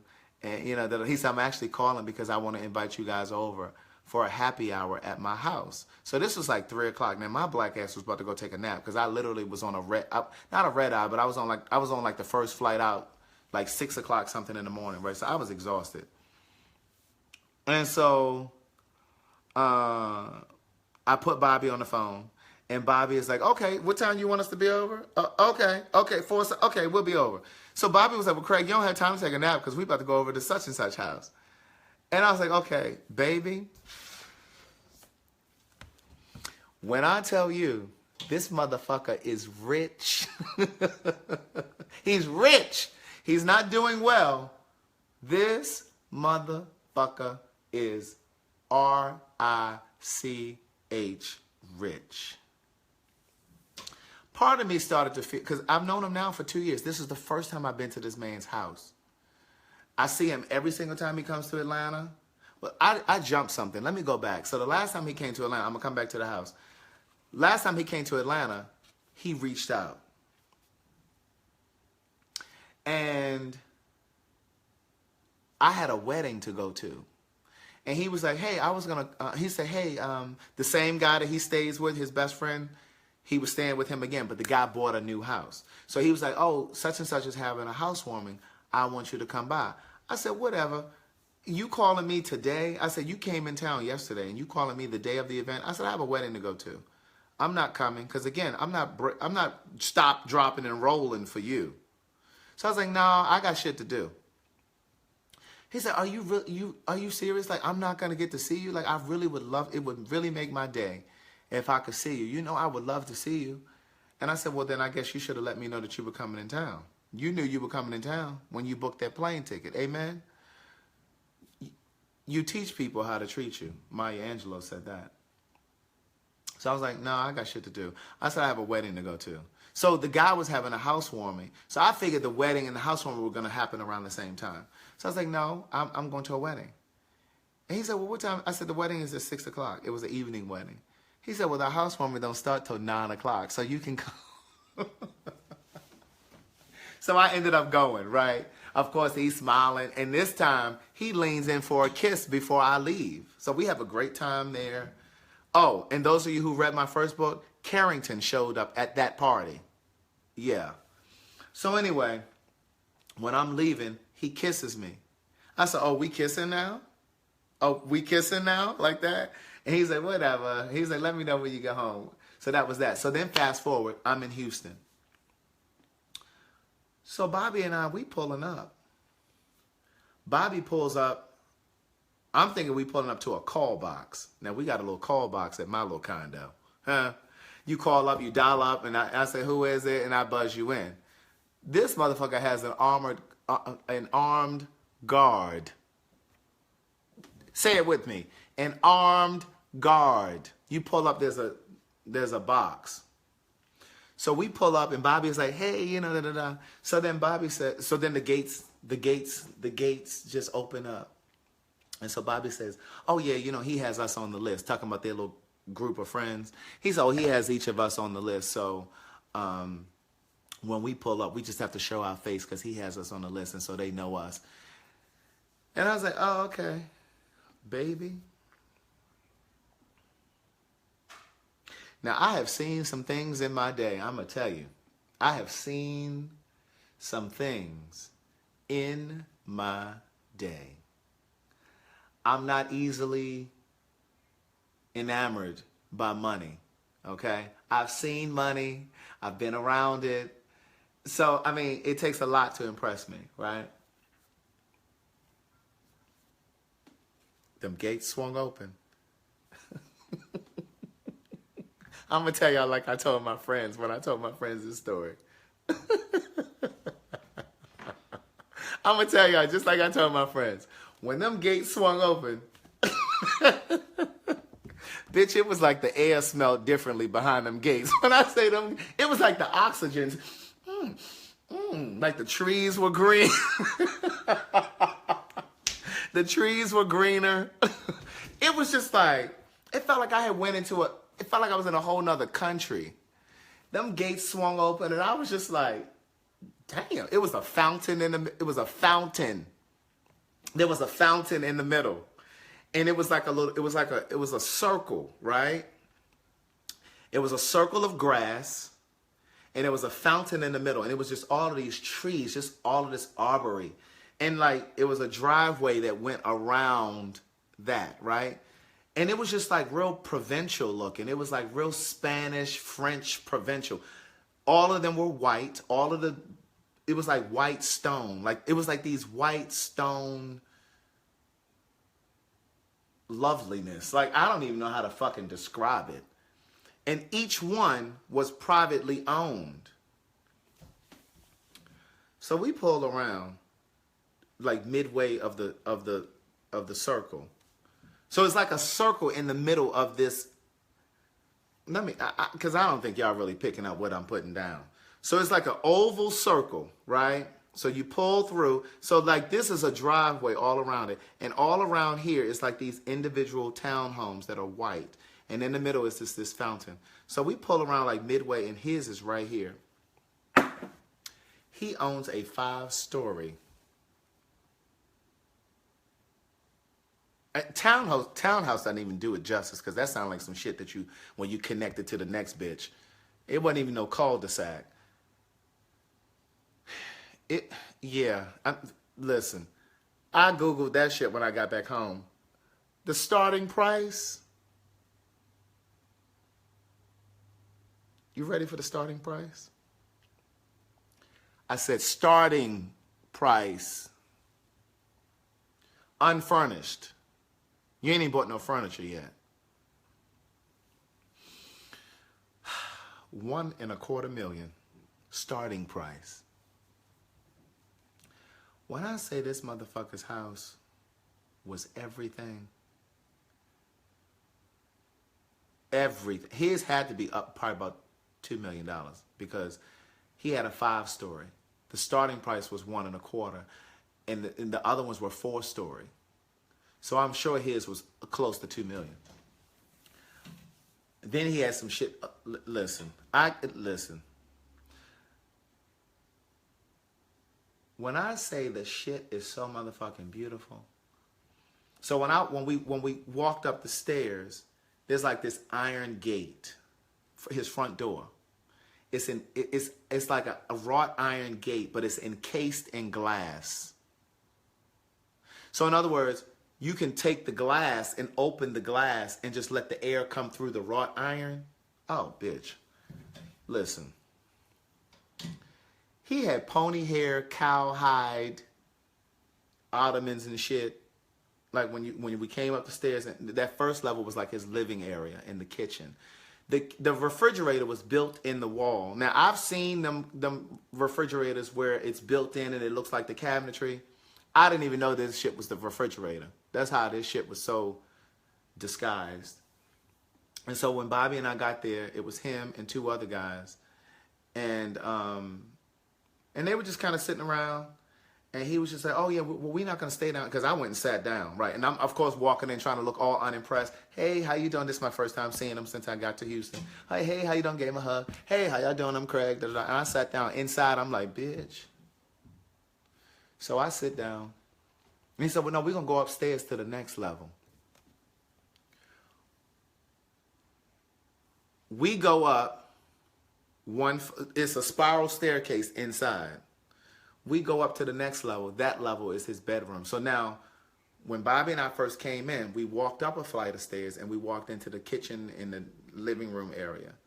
So down on this bottom level is really, it's a whole nother living space, office, the garage and all that, but I hadn't seen this yet. So when Bobby and I walked upstairs, we were in the living area. So then he said, well, we're going to go upstairs to the 4th floor to sit down and have drinks. So we go up to the 3rd level.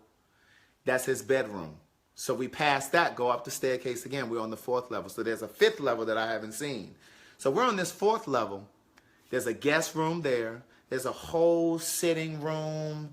He has floor-to-ceiling masks that he done sent from Africa because he'd been to South Africa. One of the pictures he texted me, he's sitting on the plane going to Africa. That was when we were still in communication consistently. And so when you go to the back of that space, it's a whole door that just swings open. And you see the entrance, like the all of that I saw when I first pulled in. His entryway, his opening faces all of that. So you see the fountain, all of that shit, right? You can sit out there. So it's just like this wonderful breeze. And he got speakers built in. And so like the music is piped in. And listen, again, I'm trying to be real chill, trying to act like I don't, like I see this shit every day. And so he said, go ahead and make yourself a drink. I open up the cabinet. It's all top shelf shit. So of course he's being his same hospitable self to me. And, acting the same way that he always is. So by this time, 2 other guys come. So it's like 6 or 7 of us now. And so here's the thing, what I want people to understand. There are definitely black men that are doing it. Because one of the guys was a fucking geologist. Okay, he was gay. So I'm just letting you know, the gays have always excelled. So he was a geologist. Like, they were just doing it, right? And so I said to him, well, you going to give me a tour of the house? He's like, yeah, come on, you ready? He said, let's start upstairs on the 5th floor. So we go up to the 5th floor. Each level has a balcony to look out, right? So we go to the 5th floor. Bitch, he got this full-on grill. There's a TV built in the wall. He done had this thing built out so it could kind of cover it a little bit. He said they sat, because again, when you look out off of his balcony, you see downtown Houston. He said they sat out there for 4th of July and watched the fireworks. It's pillows and chairs and it's just a bunch of shit up there on this 5th floor. So then we go down to the 4th floor, which is where everybody was having drinks. So I'd already seen that. So then we go down to the 3rd floor, which is his bedroom. I said, oh, so this is where the magic happens. When I say the bedroom is off the chain, but the closet was even off the chain. He had one of them closets where you press the thing and the damn shit brings the clothes around. I can't even describe to you the loveliness in that bedroom and bathroom and, yeah. Okay? Coins.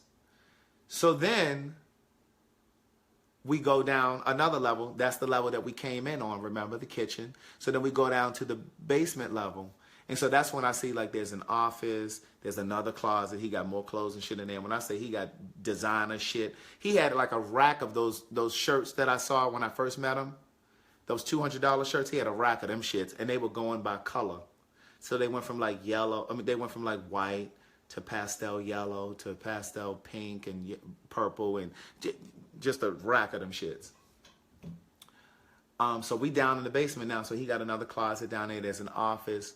So then I see this great big old plaque, a picture frame. And on one side of the picture frame, it has a certificate. And on the other side, it's a picture of him and Oprah Winfrey.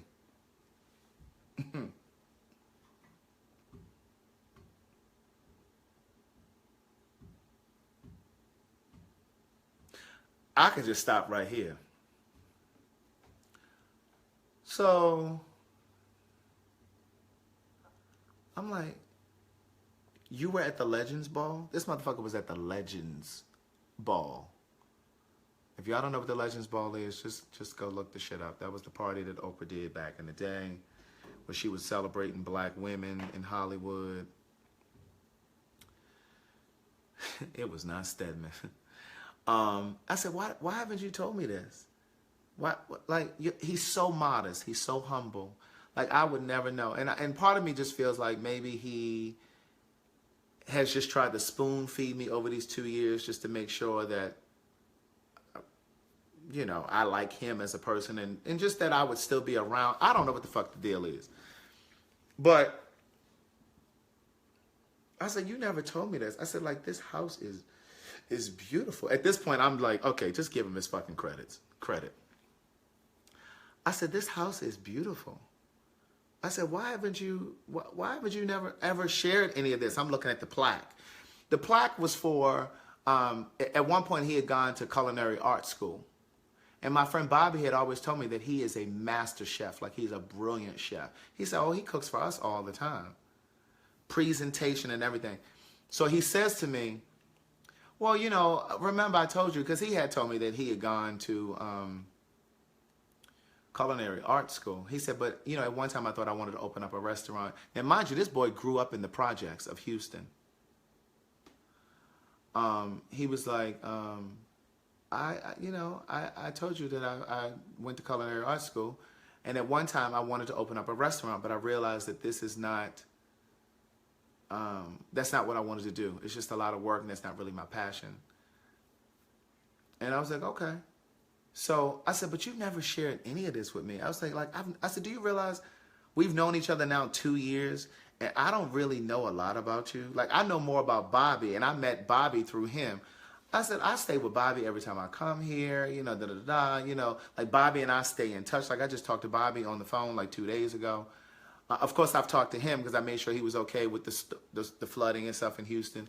But like, other than that, we don't stay in touch. And so I said to him, I said, well, like, you don't share this. He said, well, that's why I invited you over. He said, I did this for you. He said, the reason that I invited all of them and I had this happy hour is because I wanted you to come. He said, I only did it because you came in town. And I was like, stop playing. He said, I'm serious. He said, I'm dead serious. And I was like, okay. And so I just left it at that.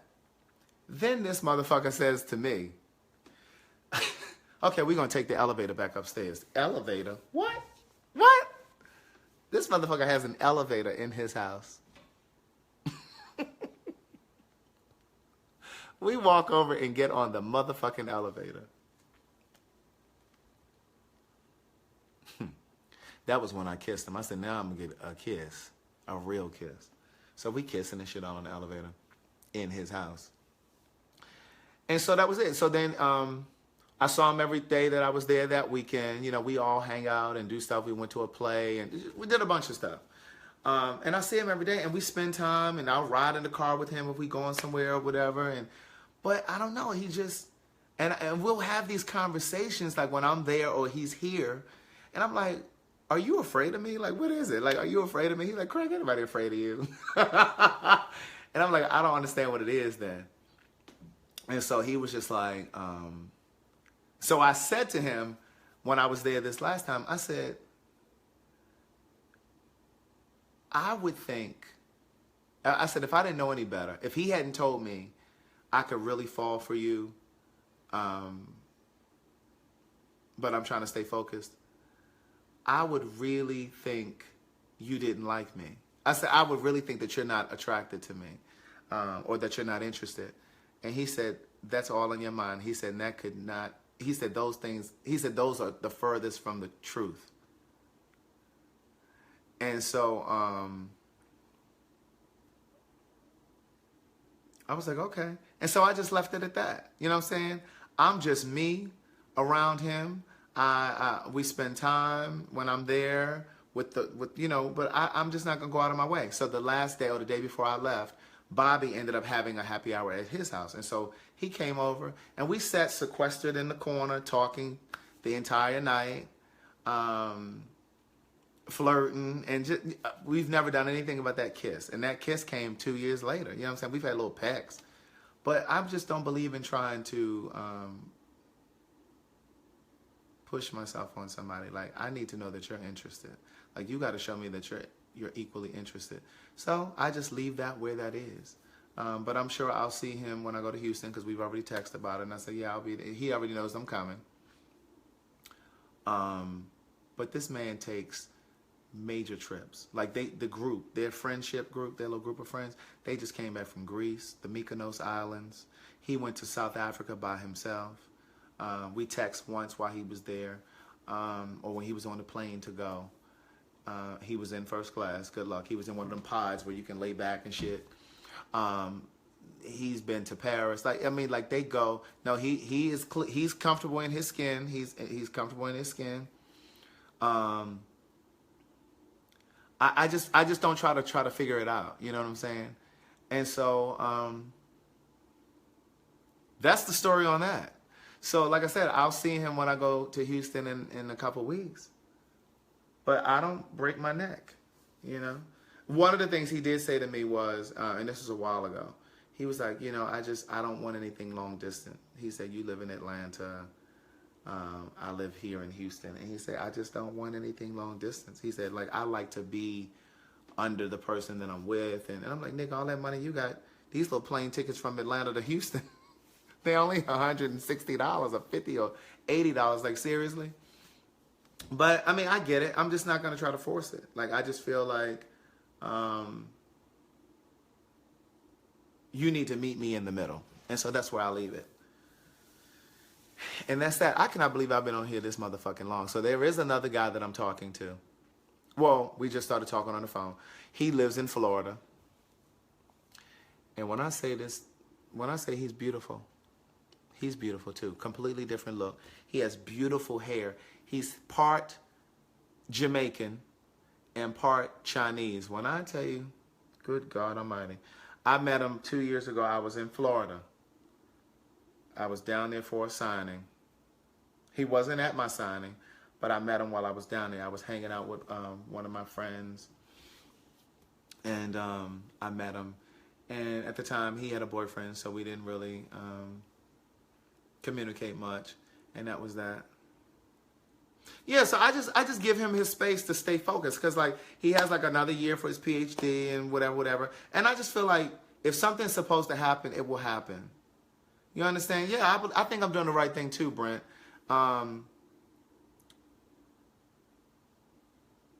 You know, I just feel like you meet me in the middle. I feel like I've planted the seeds, and we've planted seeds. And so if something is meant to be, it will be. And I don't have to force it or try to manipulate it or try to control it or look too desperate or look too interested. Stop looking so interested. Exactly. He need to come to me. You know I'm interested. You said you're interested. So I put it out there. That's that. There's so many other instances that we've had contact, but I just kind of gave you the major part of it because it was already a long story. But he's been here several other times. We've never spent the night. I've never seen him naked. We've sent a picture before. But, I mean, like, we've never, the closest is that kiss that I told you on the elevator. If it comes back, it'll come back. But the guy in Florida. And so we've just been talking. Like, we've just been talking on the phone and getting to know each other, and that's that. I don't know what's going to happen with that. But, you know, there seems to be some interest. And that's that. It is late as fuck. I can't believe y'all still on here. I cannot believe y'all are still on here. Seriously. Y'all got to work tomorrow? I didn't talk so long on here that I don't even think I need to come on tomorrow at 9. Shit. What time is it? It is midnight. I've been on here for 3 hours. Adrian said he need another bag of popcorn. Good night, Renee. Hey, Renee. Renee, you don't have the second book. I was trying to get in touch with you through my sister so you can get the second book. Riri said she got to go. She got to go to work tomorrow. The guy in Florida, he's younger. He's younger than I am. But he's gorgeous. He's black. I mean, he's Jamaican and Chinese and Polynesian. So you already know what it's given. He got beautiful wavy hair.